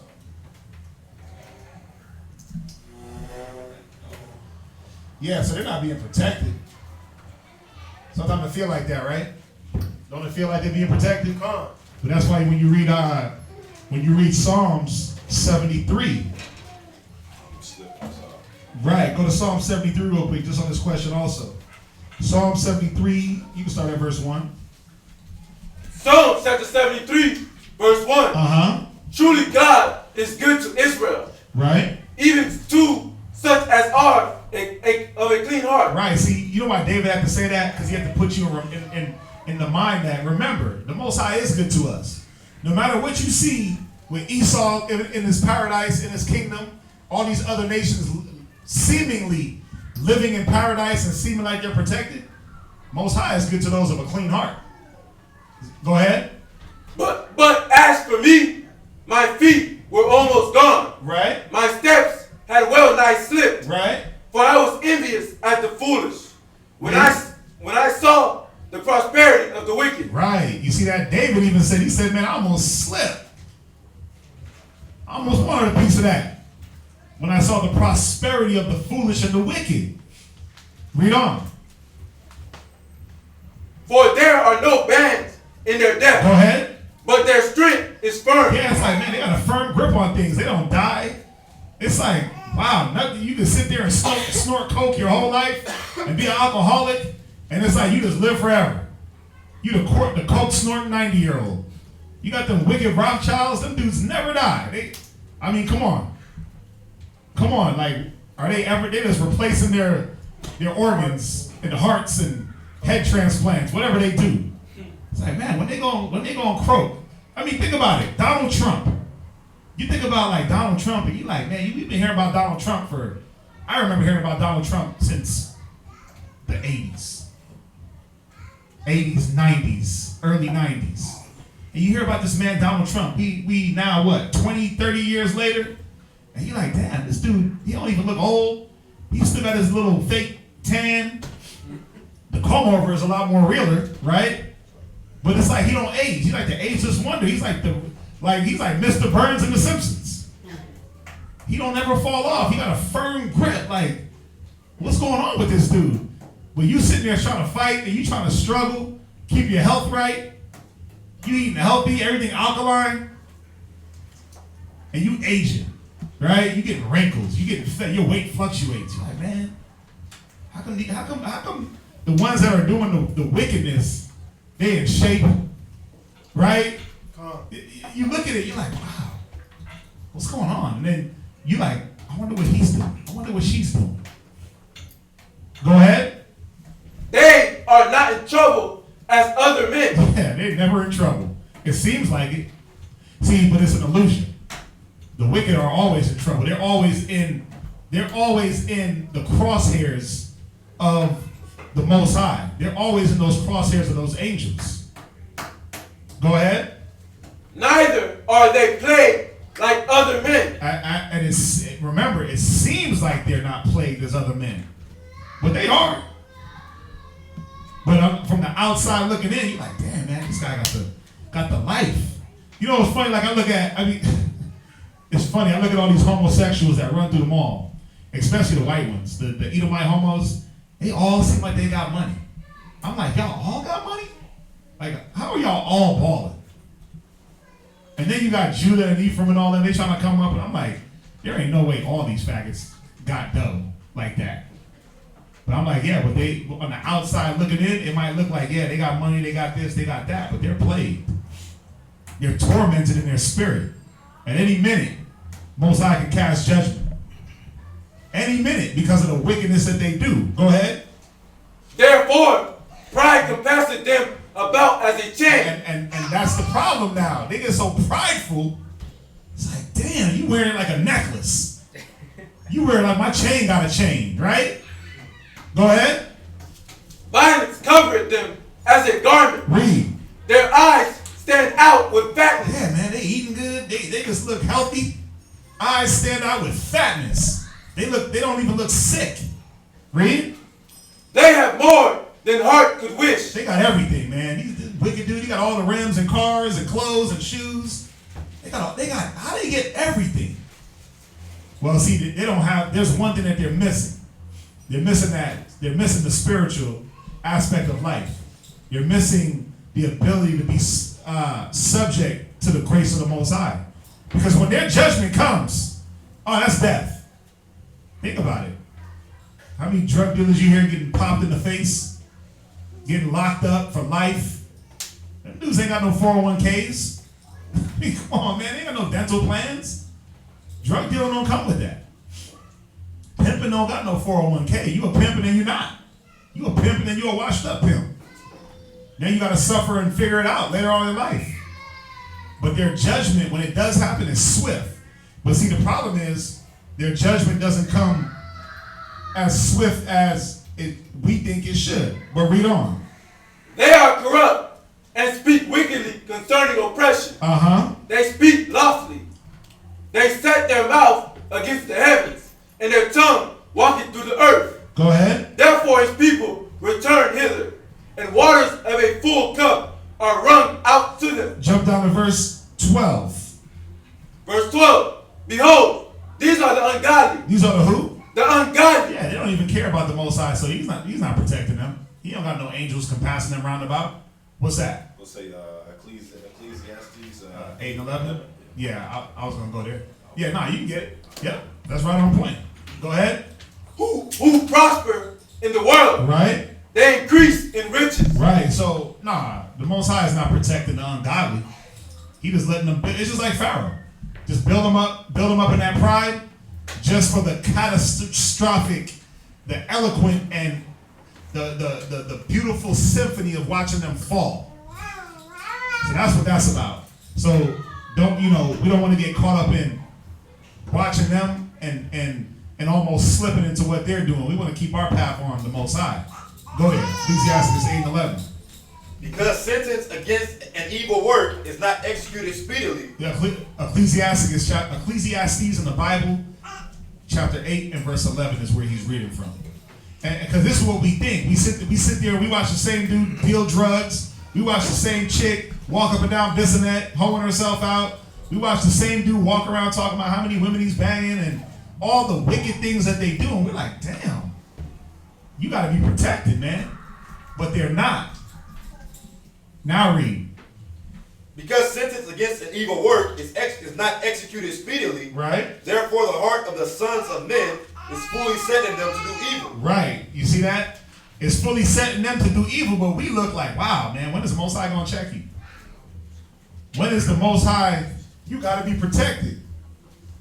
But see, the scriptures tell us, it says, don't look at how the wicked shall be punished, but how the righteous shall be saved.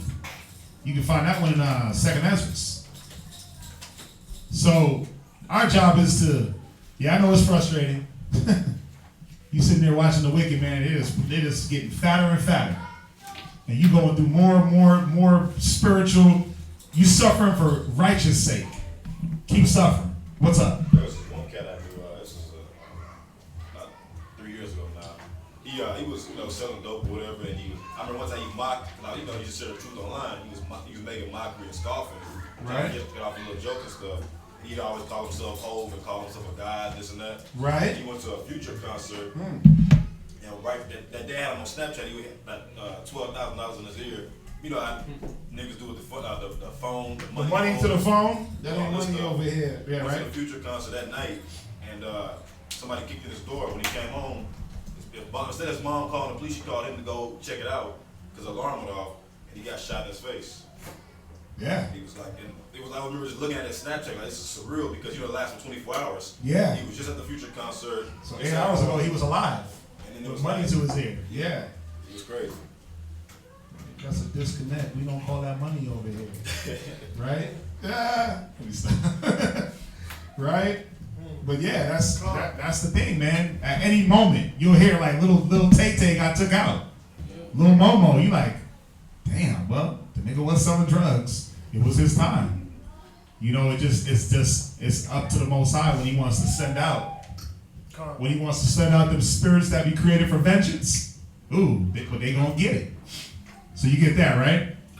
Jump back to Psalms 91 and verse 9. Little Momo. Get hit with that stray. Ugh. Yeah, man. Psalm chapter 91 verse 9. Because thou hast made the Lord, which is my refuge, even the Most High, thy habitation. There shall no evil befall thee, neither shall any plague come nigh thy dwelling. For he shall give his angels charge over thee. Come on. To keep thee in all thy ways. They shall bear thee up in their hands. They shall do what? Bear thee up in their hands. Come on. Lest thou dash thy foot against a stone. Right, and we know this was prophecy about Christ also. But just show them, man, if we make the Most High our habitation, if we believe on Him, if we lean on Him, bro, we're good. Them angels, they here waiting. Like the ones that are here waiting to punish the wicked, bro. Michael, Gabriel, those archangels, they're here ready to serve the Most High and protect the saints. Go to Daniel 6:22. Now we know about Daniel in the lion's den, right? So we're gonna read a little bit about that. Daniel chapter 6 and verse 22. Daniel chapter 6, verse 22. Mm-hmm. My God has sent his angel. He had to do what? Sent his angel. Right, go ahead. And has shut the lion's mouth. Right, because Daniel was locked up in the lion's den. Got thrown down there. But the Most High did, he sent an angel. Shut the lions' mouths. Go ahead. That they have not hurt me, for as much as before him innocency was found in me. Read. And also before thee, O king, have I done no hurt. Come on.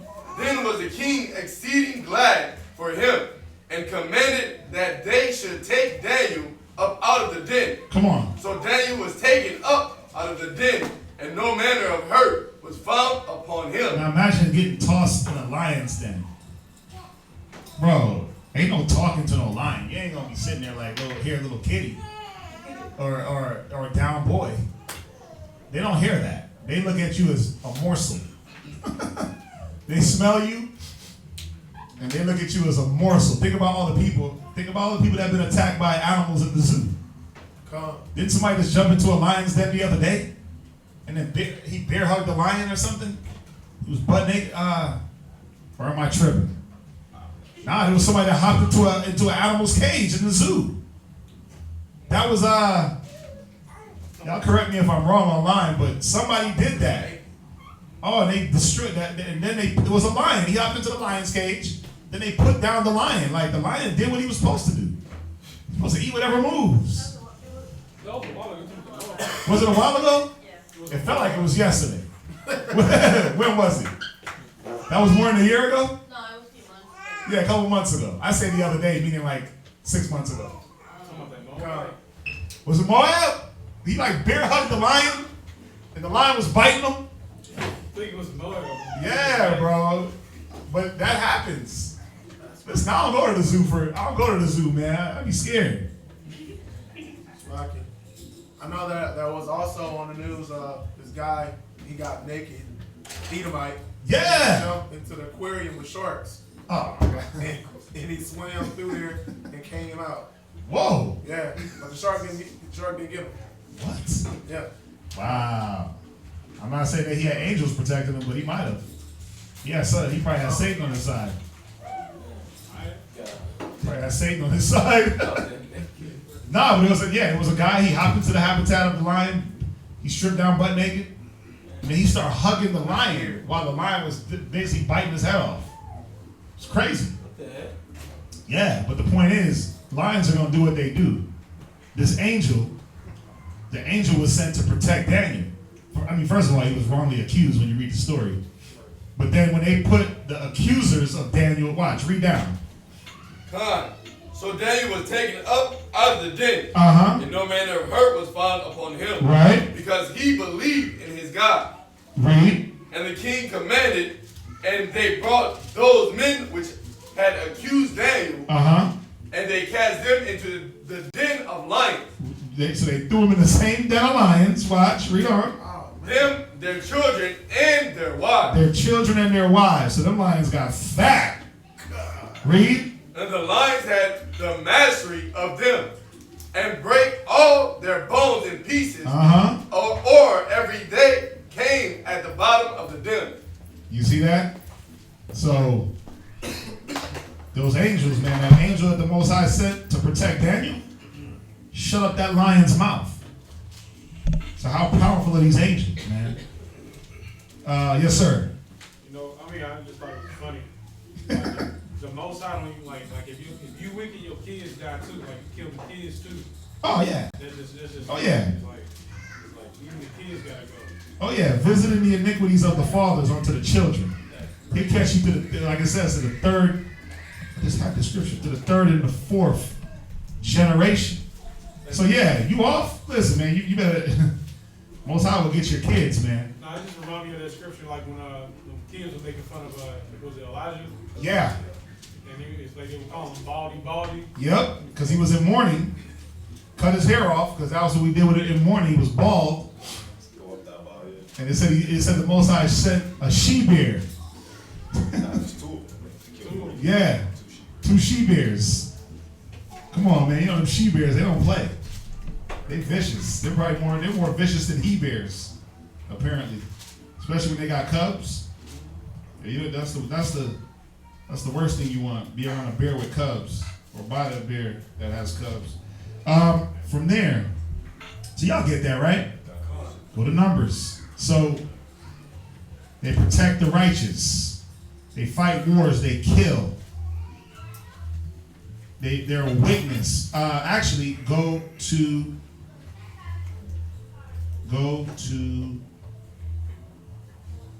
Hebrews chapter 1 verse 1. Excuse me, because they do all these other functions, but they speak on account for the Most High.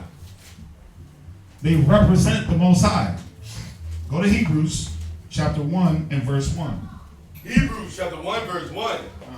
God, who at sundry times and in diverse manners spake in time past unto the fathers by the prophets. Go ahead. Hath in these last days spoken unto us by his Son, whom he hath appointed heir of all things. Right, so it said God, who at sundry times and in diverse manners spake in time past unto the fathers. So he spoke in diverse manners to the fathers through the prophets. How? Think about it. What was a diverse manner that he spoke to a prophet? What's the first thing that popped in your head that was diverse? It was like, wow, why he do that? Come on, think about it. The what? Burning bush. A burning bush. That's a diverse manner. When it said, God, who at sundry times and in diverse manner spake in time past unto the father by the prophets. Moses was the prophet that went and spoke to the fathers. But Moses was contacted in a diverse manner. He was contacted through what? Through a bush. But what was that bush? The Most High. Wasn't the Most High. Angel. It was the angel of the Lord, right? And we can get it. But y'all understand that diverse manners, right? Go to Exodus 23 and verse 20. Come.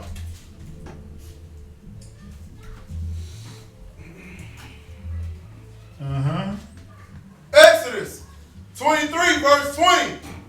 Behold, I send an angel before thee to keep thee in the way and to bring thee unto the place which I have prepared.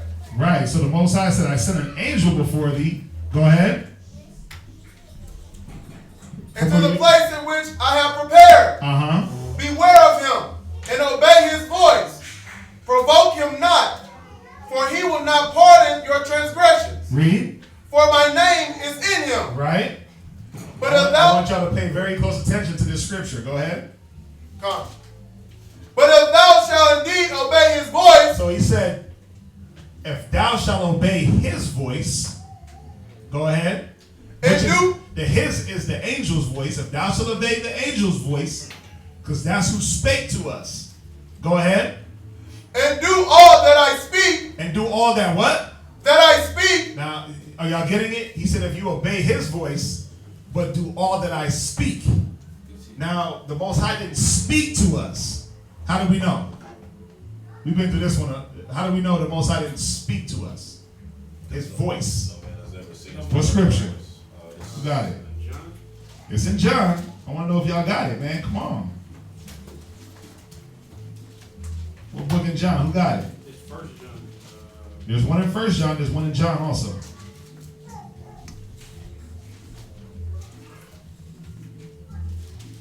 Whose sword is sharp? John 1:18. Right, 1:18. Is that the one I wanted? No man has seen God at any time. Read it. St. John chapter 1, verse 18.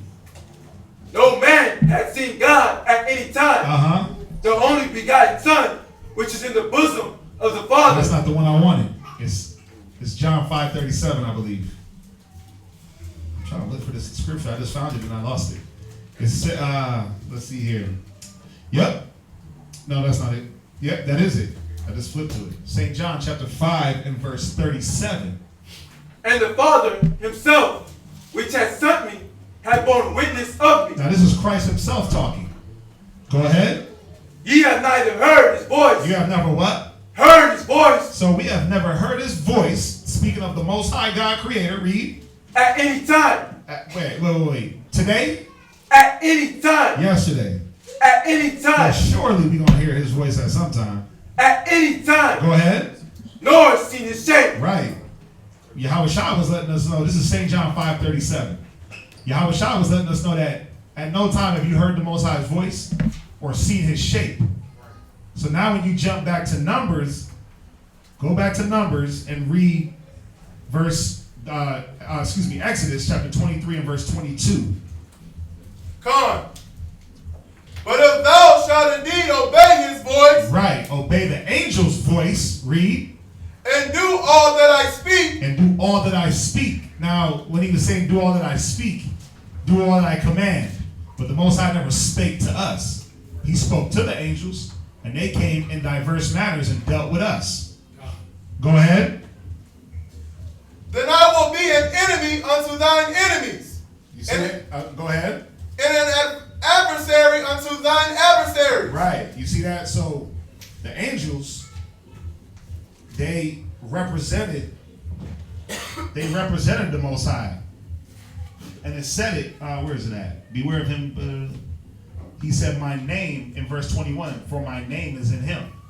So basically, he's a representation of me. You see that? My name is in him. From there, go to Judges. Little guys back there having a time, weren't they? Go to Judges chapter 2 and verse 1. Come. Judges chapter 2 verse 1. And an angel of the Lord came up from Gilgal to Bosham and said, I made you to go up out of Egypt. Read. And have brought you unto the land which I swear unto your fathers. But wait a minute. Who did this? An angel or the Most High? An angel. Well, it was the Most High's doing. But the angel said it as if he was the Most High, right? Because he's that representation. They speak for the Most High. Remember, you have never heard his voice or seen his shape. So go ahead, read on. And I said, I will never break my covenant with you. And ye shall make no league with the inhabitants of this land. Ye shall throw down their altars, but ye have not obeyed my voice. Why have ye done this? You have not did what? Why have ye done this? He said, you have not obeyed my voice. So you see how the Bible, when you get the understanding that no man has heard the Most High's voice, that the angels, they speak on behalf of the Most High. So they have many functions. They have many functions.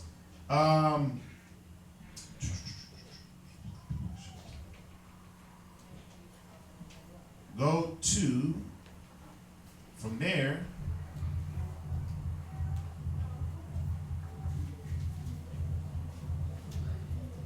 so those are their job functions in a whole. So, and we talked about it earlier that the angels are not always seen.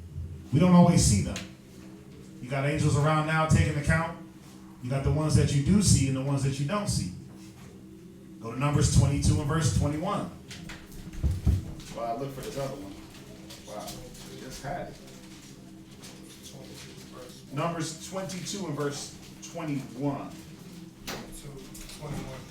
Yeah. Come. Make sure they wait for them all to get it. Come. Y'all got it? Go ahead, read. Numbers 22:21. And Balaam rose up in the morning and saddled his ass and went with the princes of Moab. Go ahead.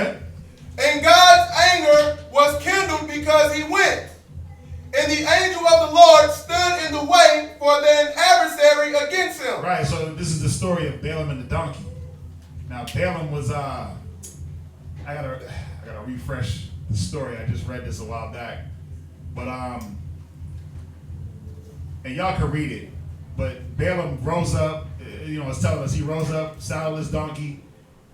He was going to go somewhere where the Most High didn't want him to go, obviously.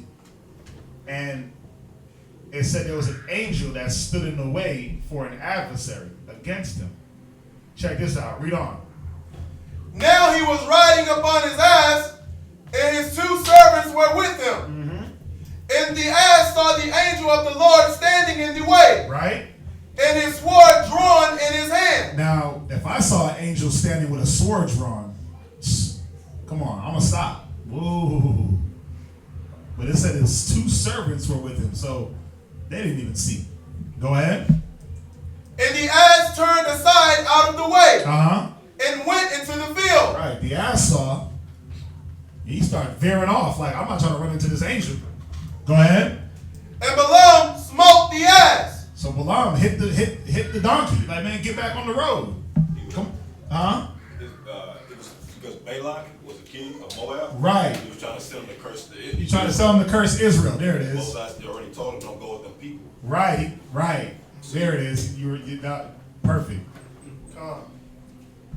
He was trying to. The king of Moab wanted Balaam to curse Israel, and Balaam was like, "Nah." Most High told him, "Don't go with them. Don't go to go see the king of Moab." But he went anyway. So the Most High put this angel. Go ahead, read on. Thank you for that. To turn her into the way. But the angel of the Lord stood in a path of the vineyards. Uh-huh. A wall being on this side and a wall on that side. And when the ass saw the angel of the Lord, she thrust herself onto the wall and crushed Balaam's foot against the wall. Come on. And he smote her again. And the angel of the Lord went further and stood in a narrow place, where was no way to turn either to the right hand or to the left. And when the ass saw the angel of the Lord, she fell down under Balaam. And Balaam's anger was kindled. Uh-huh. And he smote the ass with the staff. And the Lord opened the mouth of the ass, and she said unto Balaam, What have I done unto thee, that thou hast smitten me these 3 times? Come on. And Balaam said unto the ass, Because thou hast mocked me. Read. I will there wear a sword in my hand, for now I will kill thee. Read. And the ass said unto Balaam, Am I not I thine ass? Am I not I thine ass? Come on. Upon which thou hast ridden ever since I was thine unto this day? Was I ever wont to do so unto thee? And he said, Nay. Uh-huh. Then the Lord opened the eyes of Balaam, and he saw the angel of the Lord standing in the way. Go ahead. And his sword drawn in his hand. Right.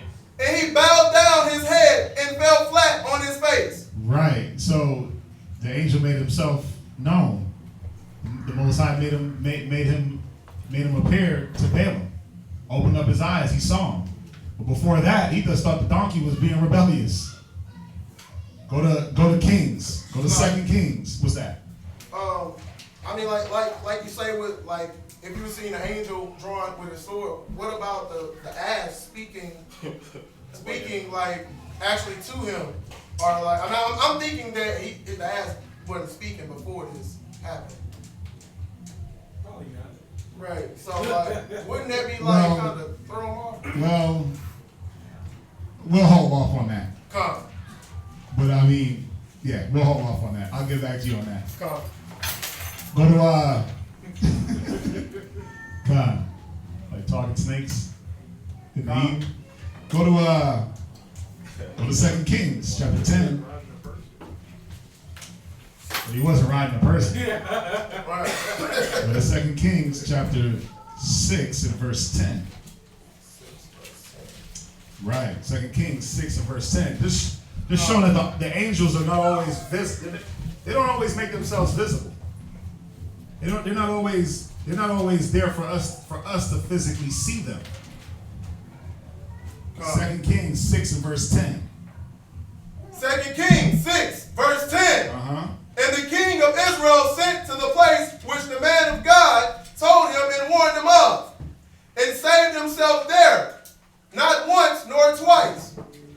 Therefore the heart of the king of Syria was sore troubled for this thing. And he called his servants and said unto them, Will ye not show me which of us is the king of Israel? And one of his servants said, None, my lord, O king. But Elisha, the prophet that is in Israel, telleth the king of Israel the words that thou speakest in thy bedchamber. Right. So Elisha was basically letting what the I gotta reread this story too. I read these and then I'm blanking. Let me see here. Go ahead, read on. And he said, Go and spy where he is, that I may send and fetch him. And it was told him, saying, Behold, he is in Dothan. Right. Therefore sent he thither horses and chariots and a great host. And they came by night and compassed the city about. Right, so this king was trying to hunt down Elisha. So they sent chariots, a great host, and horses, right? Go ahead. And when the servant of the man of God was risen early and gone forth, behold, and hosts compassed the city both with horses and chariots. Right, go ahead. And his servant said unto him, Alas, you good? My master, how shall we do? Right, what are we going to do? They got the whole city surrounded. Look at their army. Because they're looking for Elisha. Go ahead, read on. And he answered, Fear not, for they that be with us are more than they that be with them. Right, so remember, this is Elisha and his servant. And he's like, yeah, there's more with us than of all these chariots. But where they at? Where are they? Watch, read on. And Elisha prayed and said, Lord, I pray thee, open his eyes, come on, that he may see. And the Lord opened the eyes of the young man, and he saw. And behold, the mountain was full of horses and chariots of fire round about Elisha. You see that? So that host of angels, they come past us. Just because you don't see it, don't mean they ain't there. They're there. We went through it, right? The Most High's eyes are 10,000 times brighter than the sun. He sees your ways. How? Because those angels are around, taking account. It just kind of reminded me, I don't know if you guys ever seen like the Lord of the Rings, but like when the king came back and he was a return of the king or whatever, he had like this huge army that was with him. Nobody could see him until like the war actually began. He came out and this whole like swarm of like zombies came out of nowhere, and they just started battling. They just slaughtered everybody. Yeah, I never seen it. I think I've seen like one Lord of the Rings. I know, I've been trying, but I can't find them.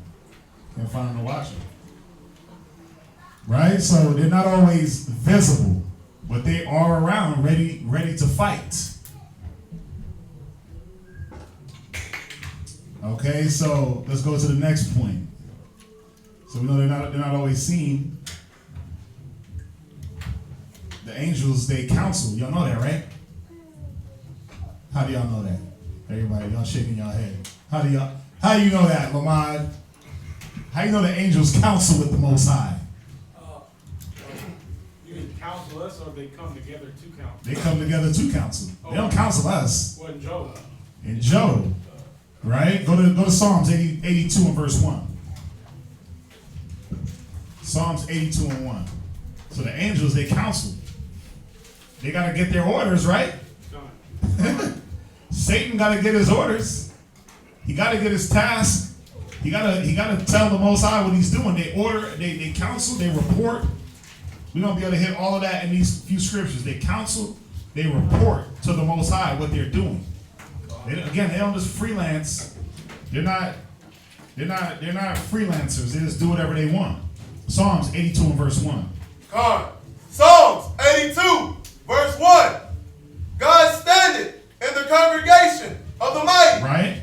He judgeth among the gods. Right. The Most High standeth in the congregation of the mighty. He judgeth among the powers. You see that? The powers, when you look up Elohim, it's angels, it's powers. When you look up that word, it said he judgeth among the gods or the powers. The angels are powers.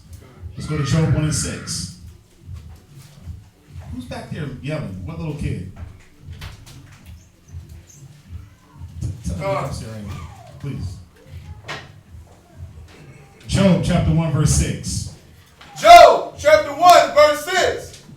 Now there was a day when the sons of God came to present themselves before the Lord. Right, and we hit this earlier. We know that in this instance, the sons of God is talking about the angels. Go ahead. And Satan came also among them. Right, it said they came and presented themselves. So they all come to the Most High to give account of what they see, what they see us doing, what we're doing, what they're doing. Watch, read on. And the Lord said unto Satan, Whence comest thou? Yeah, what's your report? What you been doing all day? Satan? What you got going on? Are you on your job? Read on. Then Satan answered the Lord. Wait, he didn't. No. Satan said, "Nigga, I do me." Then Satan answered the Lord. But you ain't my God. Then Satan answered the Lord. Come on. And said, from going to and fro in the earth, and from walking up and down in it. Right. And the Lord said unto Satan. So Satan is giving an account of what he's doing. I'm going from to and fro in the earth. So I'm gonna hit y'all with another point. What? That means he's not like the Most High who is omnipresent. He's not omnipotent, right? He's not like the Most High. Satan, the angels are not omnipotent. They're not everywhere and nowhere at once like the Most High. The Most High is everywhere at once. The angels are not. Satan is not.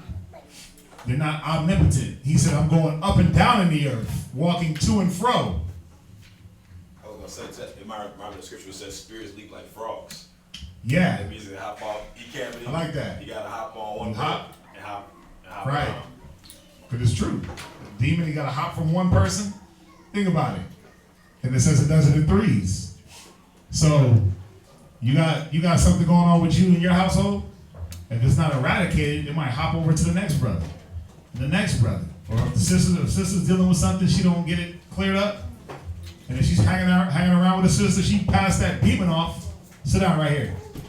Right here. She passed that demon off to the next sister. No, right here. Yeah, sit right there. Because, the spirits, they leap. They're these spirits that are created for vengeance. So these spirits, they leap around. They're not omnipotent. So when you eradicate, it might leave for a season. Like when Satan came and tempted Yahushua, they said he left for a season. But he'll be back. So got to be careful of that. Go to where you at? You still in Job? Con, in verse 8. Read on. And the Lord said unto Satan, hast thou considered my servant Job? Right. That there is none like him in the earth, a perfect and an upright man, one that feareth God. Right. So this is where now Satan is taking his orders. He's like, listen, did you consider him? He's letting them know, look, this is what you need to get on. Make sure he doesn't get by this camera. Go ahead. And escheweth evil. And escheweth evil. Yeah, right. Go ahead. Then Satan answered the Lord and said, do a Job fear God or not? Right. So you see that, right? Satan, they counsel. Go ahead. Go to 1 Kings 22 and verse 19. So they got to report and counsel to the Most High. They got to give an account of what they're doing. They don't. These angels. They don't just. Satan just don't run wild. Remember, we talked about it in the first class. 1 Kings 22:19. Remember, Yahushua created Satan. So I'm gonna keep saying he's not just some rogue guy, some rogue agent, just doing his own bidding and doing his own will. Y'all understand that, right? God. 1 Kings 22 and verse 19. God. 1 Kings 22, verse 19. Right. And he said, hear thou therefore the word of the Lord. Come on. I saw the Lord sitting on his throne. And all the hosts of heaven standing by him on his right hand and on his left. Right. And the Lord said, who shall persuade Ahab, and that he may go up and fall at Ramoth Gilead. Ramoth Gilead. Uh-huh. And one said on this manner, and another said on that manner. And there came forth a spirit. Right, so it's like, who's going to go forth and persuade this man? And a spirit came forth and said, I'll do it. You see that? But there was some type of discourse and meeting. It wasn't like, I ain't doing that. What's that, Mark? I was asking, this is a story when he said the lying spirit to him. Yeah, okay. This is the lying spirit. Right. But you gotta see what it's saying. It said a spirit came forth. First it said that the Lord is sitting on his throne and the angels are on the left and the right side. Right? Hosts of heaven standing by him on his right and on his left side. Right. So you gotta see that these hosts of angels, these spirits, they're around ministering but carrying out what the Most High wants. What's up? What are you thinking about? He said a lying spirit. He can also say the spirits that have men. He's saying, I'm this person, I'm that person. I'm the comforter. I'm the comforter. I'm David reincarnated. Wow. Yeah. So y'all understand that, right? Christianity leads us to think that Satan is omnipresent like Yahweh. Yeah, he's definitely not omnipresent like Yahweh. He's definitely limited. He's Lord of the Rings, Jack, that from the Bible. I would be scared of guns. Can you imagine what the contract? Angel speaks on behalf. Right. Let's see here. Wow. What's up? I'm just thinking about that lying spirit because it's a bunch of even with the confusion of all the doctrines and stuff that they've changed from the original teachings and stuff like that. Mm-hmm. That has to be it's probably had to be a lying spirit that counsels with the Most High. So we have on this man because the scriptures also say if a man thinking himself to be something, he is nothing. So you ignore that scripture, you sit there and saying you this person, that person, you a comforter. There's a lot of demons that's happening in that. You changing doctrine and telling people that you're the comfy, you're the comforter. You make you an action figure, a doll. You got to have a lot of spirits when you come up with these different. You're one of the 12 apostles. Yeah, you're David reincarnated. I mean, you don't know that. No one knows who you are reincarnated. You don't know that you were David or Moses. And that one dude that said he was the Most High. You got a lot of people that say that. He's like a Yahweh. Oh yeah. Yeah. I mean, but there's a lot of confusion and demons on those people that they're dealing with. And so last and not least, we hit that they speak for the Most High. So let's hit this point here that the angels, we talked about it a little bit earlier, the angels are not to be worshipped. You know, you go into that Catholic church and they literally worship angels. They literally worship the angels and they hold them to this high esteem. And they sanctify the apostles, right? And make them angelic and the Virgin Mother Mary, right? I mean, she's not a virgin still. She had kids after Christ. We just hit Judges with Manoah. He said, "What's your name? Because I want to give you honor." And the angel told him, like, "Why do you need to know my name? It's a secret." Right. Oh, we're gonna hit it. Watch. No. Nah, that's right on point. I like it. Go to Colossians 2:18. It's right on point, mate.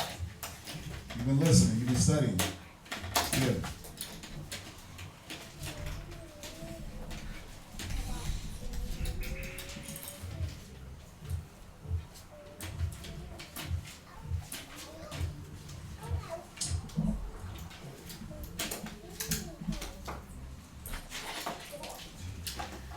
Who got it? Colossians 2:18, read. Let no man beguile you of your reward in a voluntary humility and worshiping of angels. Come on. Intruding into those things which he had not seen. Right, so it says, let no man beguile you of your reward. Right, the reward is the kingdom. The reward is getting to the kingdom, getting that everlasting salvation. It says, and in worshiping of angels, because we weren't supposed to worship the angels. We were supposed to worship the Most High. From there, go to, we can go, I mean, we just hit it too. Go to Revelations 19 and verse 10. Also, What's that? Romans, it says, Romans 1 who changes to God unto lie, to worship the creature. We can go there. Go there first. I like that. Go there. Romans chapter 1 verse 26. Go there first. That's 25. Read verse 25. Who changed the truth of the Most High into a lie, and worshipped and served the creature more than the Creator. Right, and that's what happens where you got your little Valentine's Day Cupid. Everybody's worshiping this little white fat baby with wings that floats around. Oh, because I missed the one that has the harp. You ever see Cupid with the harp? He plays the music, makes you fall in love, and then he has the bow and arrow. So there's a few different angels that float around that Esau, the white man, will tell you to worship for his holiday, right? But who changed that truth? It wasn't us. It wasn't supposed to be that we worship the creature more than the Creator, because the angels were created. The angels were created by Yahushua, right? Most High created Yahushua. Yahushua created the angels, and so on and so forth. But we get into the point where we're worshiping these angels, and we're voiding ourselves of our crown. We're losing out on our salvation. Because now, what happens? When you start, think about today, brothers start worshiping angels, then what they do? They put down the Bible, and they hop up in that book of Enoch. Now you got all the angels' name. You got Azazel, right? You got Mataron. What's his name? Jermaine. What's the one angel that they called out last week? Metatron. Metatron. Metatron. Yeah. Right. But this is from the Talmud. The Talmud, right? The Jewish they use. It's like all these laws and. But they go into that. But see, the thing is, you start getting to worshiping these angels because you start, oh, I got the angel's name. Oh, that's what he does? Oh, wait a minute. Now you start looking more into the angels and and what they do and their function than looking into your salvation.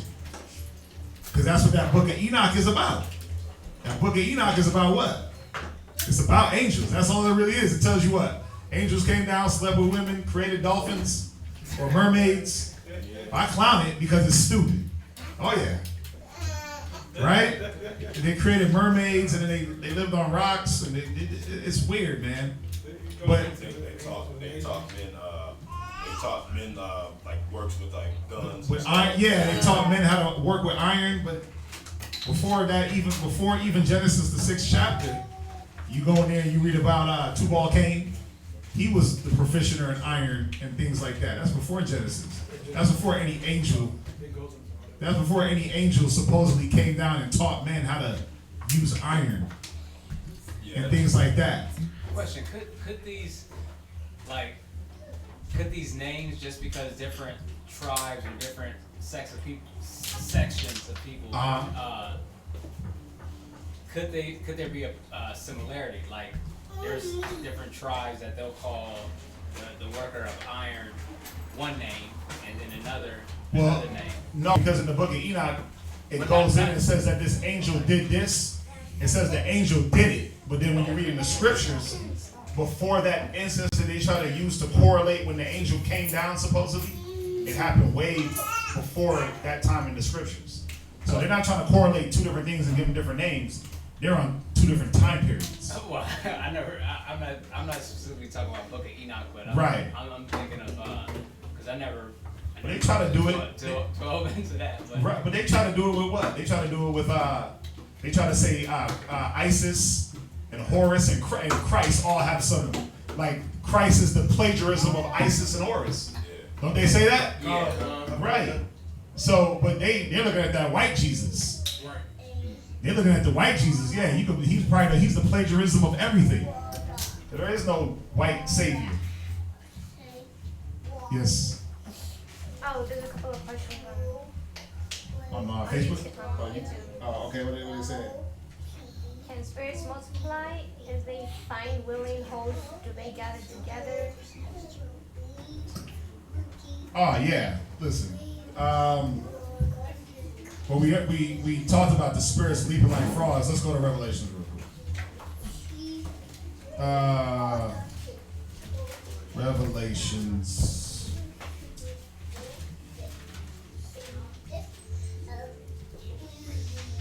And then give me the one, it's in Matthew where it talks about man's house swept and garnished. You know what I'm talking about? 7 more demons. Yeah. Get that one for me. Let me find this one in Revelations real quick.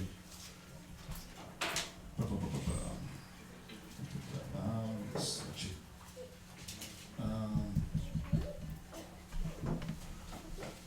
Frogs.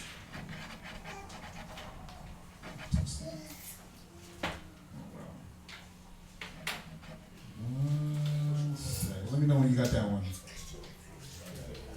Matthew 12 and 45. Right? Who got it? 40. Start at 43.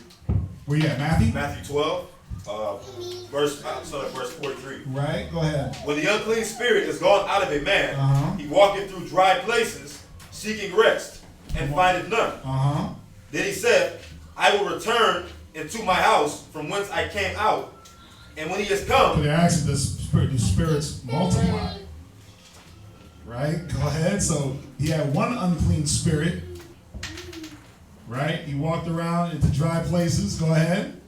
and when he is come, he findeth it empty, swept and garnished. Right. Then goeth he and taketh with him 7 other spirits more wicked than himself. Yeah, you know what it's like? It's like a person that has let's say, a problem drinking, right? And they go on a fast. And they say, yeah, I'm gonna go on a drinking fast. I'm gonna do 6 months. And they went the whole 6 months, and then after the 6 months is over, they get back into drinking. They get back on that demon, right? But they didn't clear the spirit from them. They just let it leave for a little bit. But they didn't really eradicate the lust for the liquor. Right? So they get back into drinking, and what happens? They start drinking heavier. You get worse. And then what happens? Now that your drinking is increased, now you might be adding some other type of lust to that drinking, depending on the company that you keep. Now you might be, you drink. What happens when you drink? And you're around women, now you want to sleep with them. What happens when you drink a lot? Now you want to eat. So you add in all these other different spirits on you. So yeah, spirits do multiply. They do multiply. So the whole point was, if you recognize you got a spirit on you, whatever it is, whatever unclean spirit you had on you were supposed to not just brush it out like it was nothing. You were supposed to eradicate that from you. Because if you didn't, and you gave back into that spirit, he's going to bring 7 more with him. 7 more unclean demons to do what? To torment you and to make it harder for you to get clean. Think about the people that go on like I'm going to go on a diet. I'm not saying it's an unclean thing to be on a diet or anything like that, but just listen to my analogy. Think about the person that goes on a diet and they go on like a crash diet. Like I'm the cold turkey vegan, or cold turkey no meat, or cold turkey whatever. And then on their cheat day, they just go all the way in. It's like, yeah, it's my cheat day, but not all the way in to where you just erase the whole diet. You got to go into that diet and do it in moderation and do it in steps. And understand why I'm on the diet, why am I doing it. I use that analogy because that happens to a lot of people a lot, where they'll go on a diet and then they'll gain back all the weight within a week. You went on a diet for a whole 6 months, and then in a week you gain it all back because You just gave yourself back over to all the things that you were trying to get rid of in the first place. So you multiply that. What was the other question? The other question was, is it wrong to call angels or pray for them to come? We listen, we pray when we prayed at the Most High. We asked the Most High to send His holy and righteous angels to protect us. Now, am I calling down like Ezekiel or Mataron? Nah, I'm not calling down these demons by name or any angels by name. No, and we say send Michael and the archangels to fight for us, because we know that's what he does. But we follow the scriptures and know like that's what he does in the Bible. That's what he's doing for us. When you're reading Daniel, it tells you he stands up for the people. So we pray to the Most High. Yeah, send Michael and the archangels to fight for Israel. But we're not calling some other angels we don't know. Because you call an angel, you playing a game because like they're fierce. So like you don't know if you might be calling them for good, but the Most High might send them to do something else. Like it's kind of like when the guys that touched the Ark of the Covenant and the angel smoked two of them. Mm-hmm. Just like that. You might be calling an angel, but then you don't know you don't know what he's gonna do. You don't know what work he's ready to put in. On what side? It's no different than when, like it says, woe to them that desire the day of the Lord. What end shall it be for you? Because in our minds, it's like, yeah, I'm clean. I can't wait for the Most High to come back to take me. But it's like you forgot all the things you did in life where you're not justified in any way.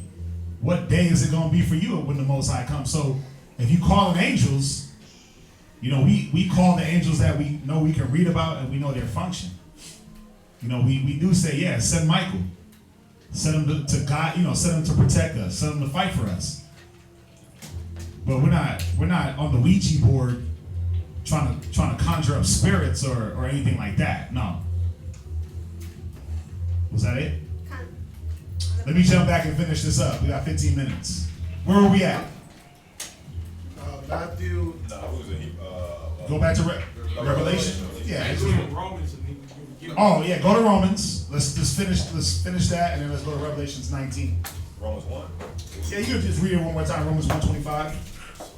Because we were talking about this worshiping of angels. That we're not supposed to worship the angels. Right?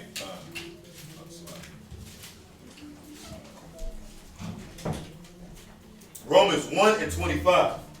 Who changed the truth of the Most High into a lie and worship and serve the creature more than the creator. Right, and that's what America would have you do is worship these angels, worship Cupid, worship the black woman, worship everything else but the creator.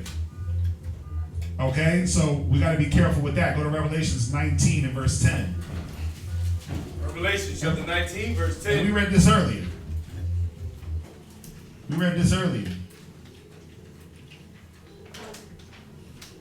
Revelation 19:10. Read that. And I fell at his feet to worship him. And he said unto me, see thou do it not. Right? Because this was John trying to fall at the feet of an angel. So he said what? I am thy fellow servant. Yeah, he said, see thou do it not. He said, don't worship me because I'm your fellow servant. Go ahead. And of thy brethren that have the testimony of Yahushua. Right, go ahead. Worship the Most High. Do what? Worship the Most High. Yeah, we're supposed to worship the Creator, not the creature. Go ahead. For the testimony of Yahushua is the spirit of prophecy.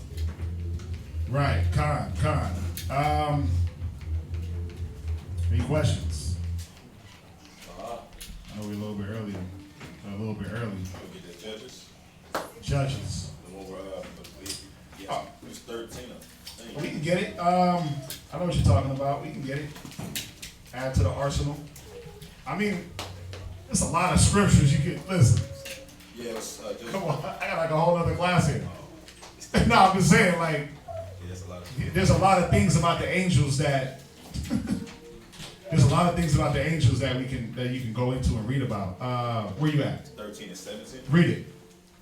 And Manoah said unto the angel of the Lord, what is thy name? Right. That when thy sayings come to pass, we may do thee honor. Right. And the angel of the Lord said unto him, why askest thou thus after my name, seeing it is a secret? Right. You see that? He said, so we can do the honor. Right. So go ahead, read on. So Manoah took a kid with a meat offering and offered it upon a rock unto the Lord. And the angel did wondrously, and Manoah and his wife looked on. For it came to pass. Right. So the angel wasn't trying to take credit. You see that? The angel was like, it don't matter. It don't matter. You don't got to honor me. You don't even got to, because what were they trying to do? They were trying to cook for the angel. He said, let us restrain you and make a feast. He said, listen, man, make a feast unto the Most High. Where's it at? Let's see here. So, you know what? Entry, Lord. Where's it at?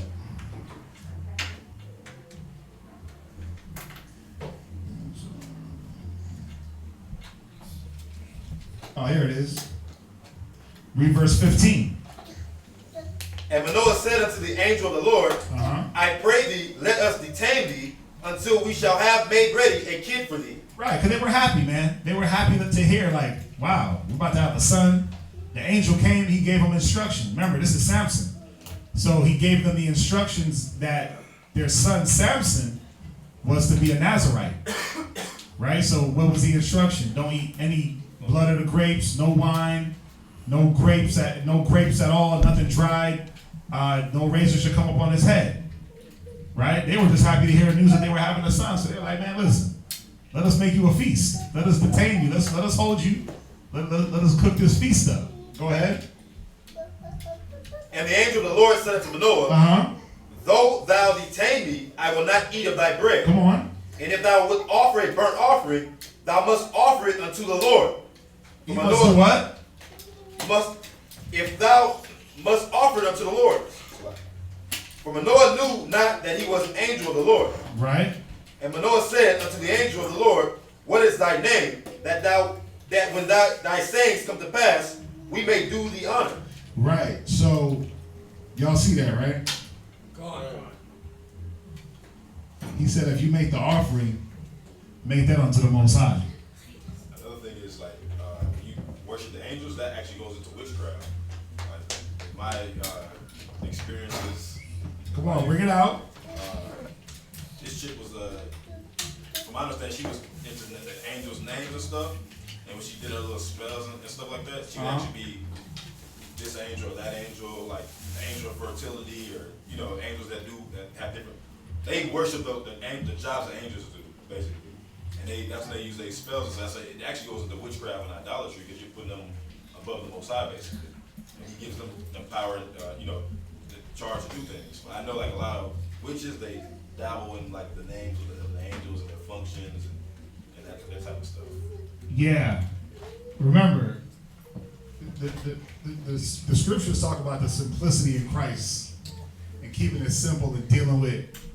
So when I started this class, I started with that Corinthians. We know in part, we prophesy in part. Because when you start trying to dive into getting all the holy order of all the angels and their angelic order and how they fall in, and you start losing what Christ wanted us to do, which was follow Him. You start trying to chase angels. Come on, man, we can't chase the angels. You ain't gonna know fully exactly what they do. You're not gonna know. There's gonna be a lot of things that are gonna be left a mystery until Yahushua comes. I was gonna say too, when you step out of that simplicity, like the cat I always talked about, it was into the book of Enoch hard and stuff like that. You get bugged out. You're not even, you still smoke weed, but you're in the book of Enoch, so you think you're dropping some big knowledge on me. And then the next thing you know, he's talking about reptilians, and I'm serious. The next thing you know, this guy tells me that chickens come from dinosaurs and they're unlawful. So it's like you dip into these things, and like it leads you to a wormhole of like where you could really just be out here lost. Yeah, go to 2 Corinthians 11:3. 2 Corinthians 11:3. and this is what's happening to a lot of people now, because they're trying to attain, they're trying to go after this deep angelic wisdom. It just be knowledge puff it up. Knowledge does puff you up. Read that, 2 Corinthians 11 and verse 3. But I fear lest by any means, as the serpent beguiled Eve through his subtlety. Through his what? Subtlety. Go ahead. So your mind should be corrupted from the simplicity that is in Hamashiach. Right, because that's what happened. Eve was trying to desire the complexity. She wanted the complex things. The Most High made it simple for Adam and Eve. Do this, don't do that. Do this, don't do that. Eat this, don't eat that. They made it complex by saying, well, the thing you said not to do, I want to see what that's about. But that's where the beguiling came. That's where the trickery, that's where the confusion comes, because it's now, I don't want to deal with just the do's and don'ts. I want to figure out why not to. I need to know, I need to have reasoning. I need to actually feel the pain behind it. So that's where you get into, you know, you get away from the simplicity of love the Most High with all your mind and heart and body and soul and spirit. Love your neighbor as yourself. Do the will. Follow the commandments. Keep the law. You lose that simplicity trying to do what? Figure out what woman the angel slept with. Or what creation they came up with, or what mermaid. I mean, that's what happens. You start getting into angels' names and what sun rock they live on and what they did when they were on earth. Like, for one, it don't make sense. And that's where you get beguiled. Y'all get that, right? Kaya, I'll get back to your question.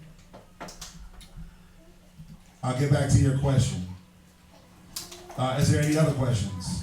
I mean, that's it on the class. Y'all got any other questions in here? What's up, Major?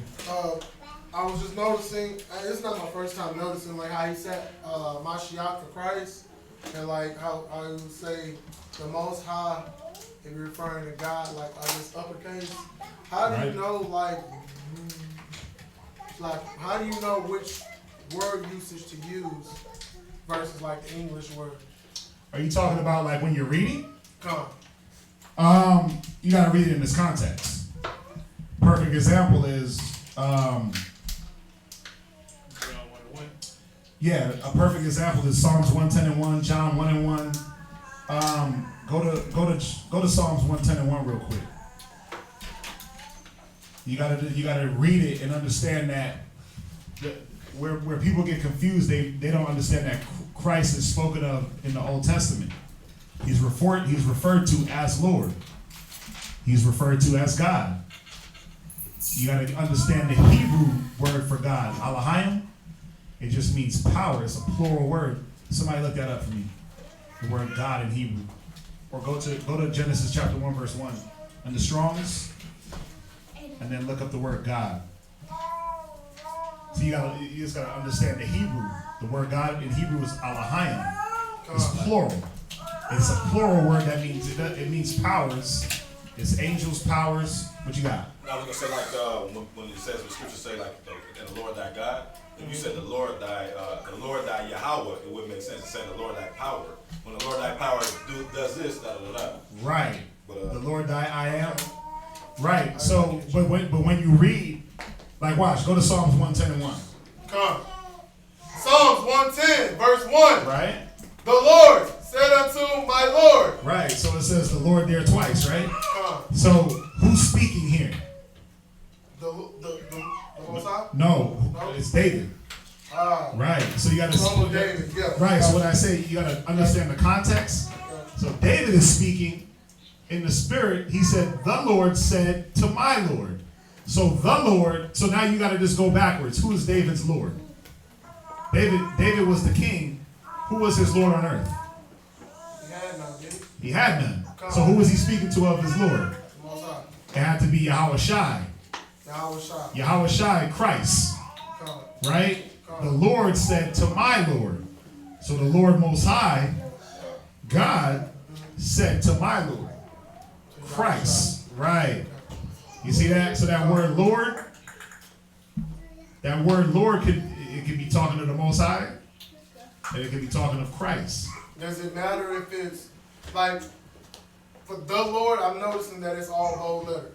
It doesn't matter, because remember, that's English. English will do that, and what it does, I like the English because what it does, that bold letters, that uppercase, it denounces a title. It lets you know that it's a title. It's a name. So usually when you read through the scriptures and you see that uppercase, it's telling you that it's a title. Now, but then you still have to decipher who is it talking about. In context. In context, Yahweh Shai or the Most High. Now go to John. So you get that Psalms, right? Go to John chapter 1, verse 1. St. John. I pulled the. You got that for me? Yeah, it's I pulled Genesis 1:1 for the end of it. Right. So hold that for me real quick. Go to John chapter 1, verse 1.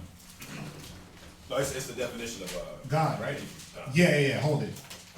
Go to John 1:1. St. John chapter 1, verse 1.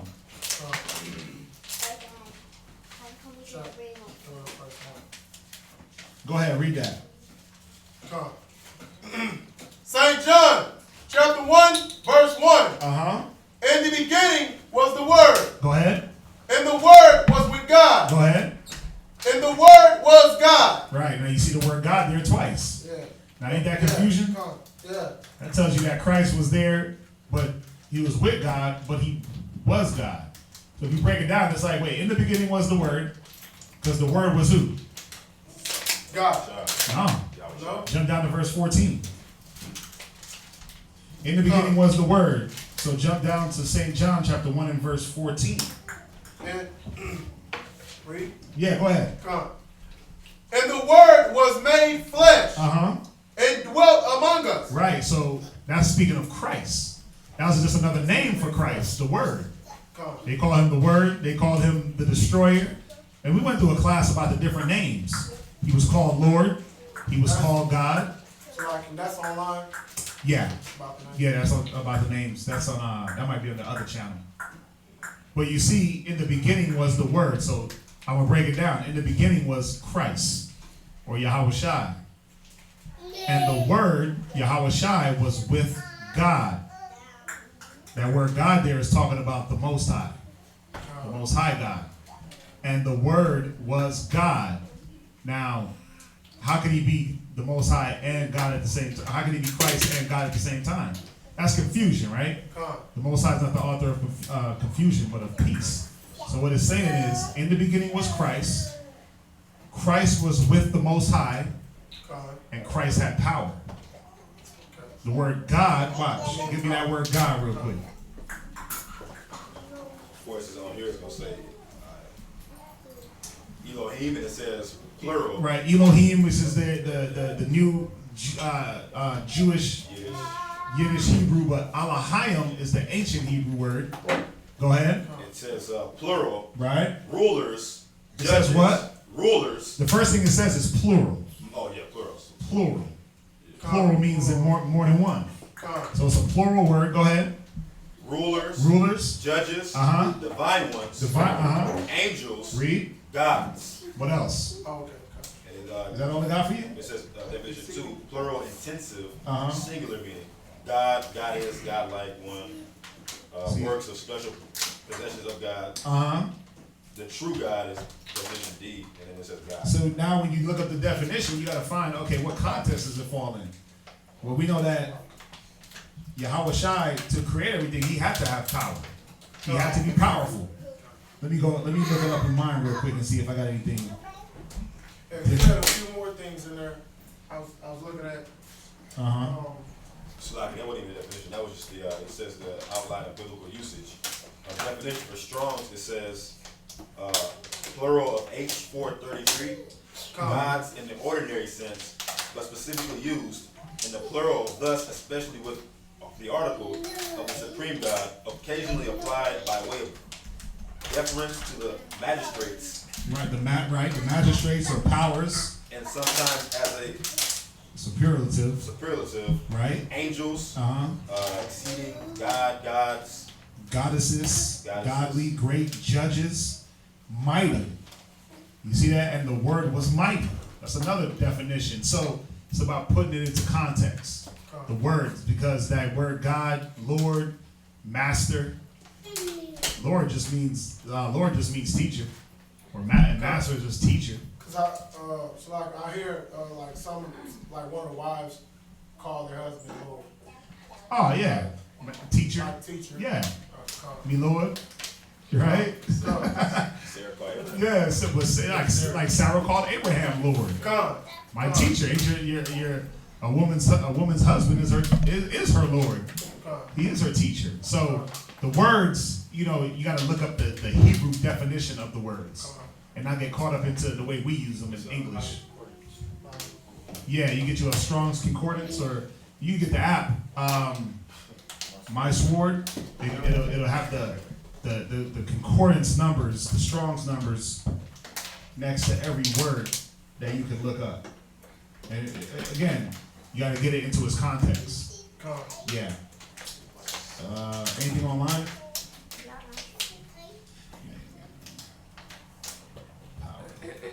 All right, we definitely thank y'all for joining us. Another good class. Remember, the Sabbath. Would it be good to use the Tanakh? The Torah and the Tanakh. That's the Torah is the first 5 books. Well, to read it in Hebrew too. If you understand it, because all that is the other books of the Old Testament, from what I'm understanding. So, I mean, yeah, to try to get it into the Hebrew. Yeah. But remember, yeah, I mean, you want to get that Hebrew. I mean, because basically, in essence, that's what we're doing when we go into like Isaiah and look up words, and we're looking it up in the Hebrew. So yeah, you can do that if you can read that Hebrew, right? Anything else before I close it down until tomorrow? All right, if you got anything, hold it until tomorrow. We'll be here for the Sabbath morning, where we love to answer questions for a long time. No, we're gonna try to get out of street speak tomorrow. So if you got your questions, write them down. We'll get to them tomorrow. We thank everybody for joining us. The positivity.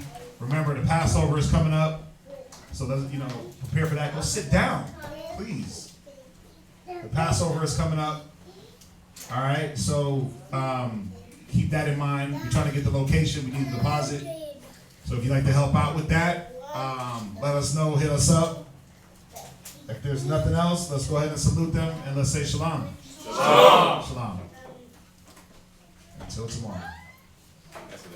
That girl that's trying to invite me to her church, she was just talking about that, how God and the Holy Ghost is 3 in 1. So I was like, well, who was Christ praying to in the Garden of Gethsemane? He prayed to himself. She couldn't even explain it, but she was still stuck on that. And that's what my parents believe. They believe they're all 3 in 1. That's church, man. Well, it does say it says they all 3 agree in 1. They don't understand that. I was like, they're in the same spirit. That's why he gives the whole what's the word I'm looking for? Before you read that in John, it talks about the blood, the spirit, the water. Without those 3, you don't have life.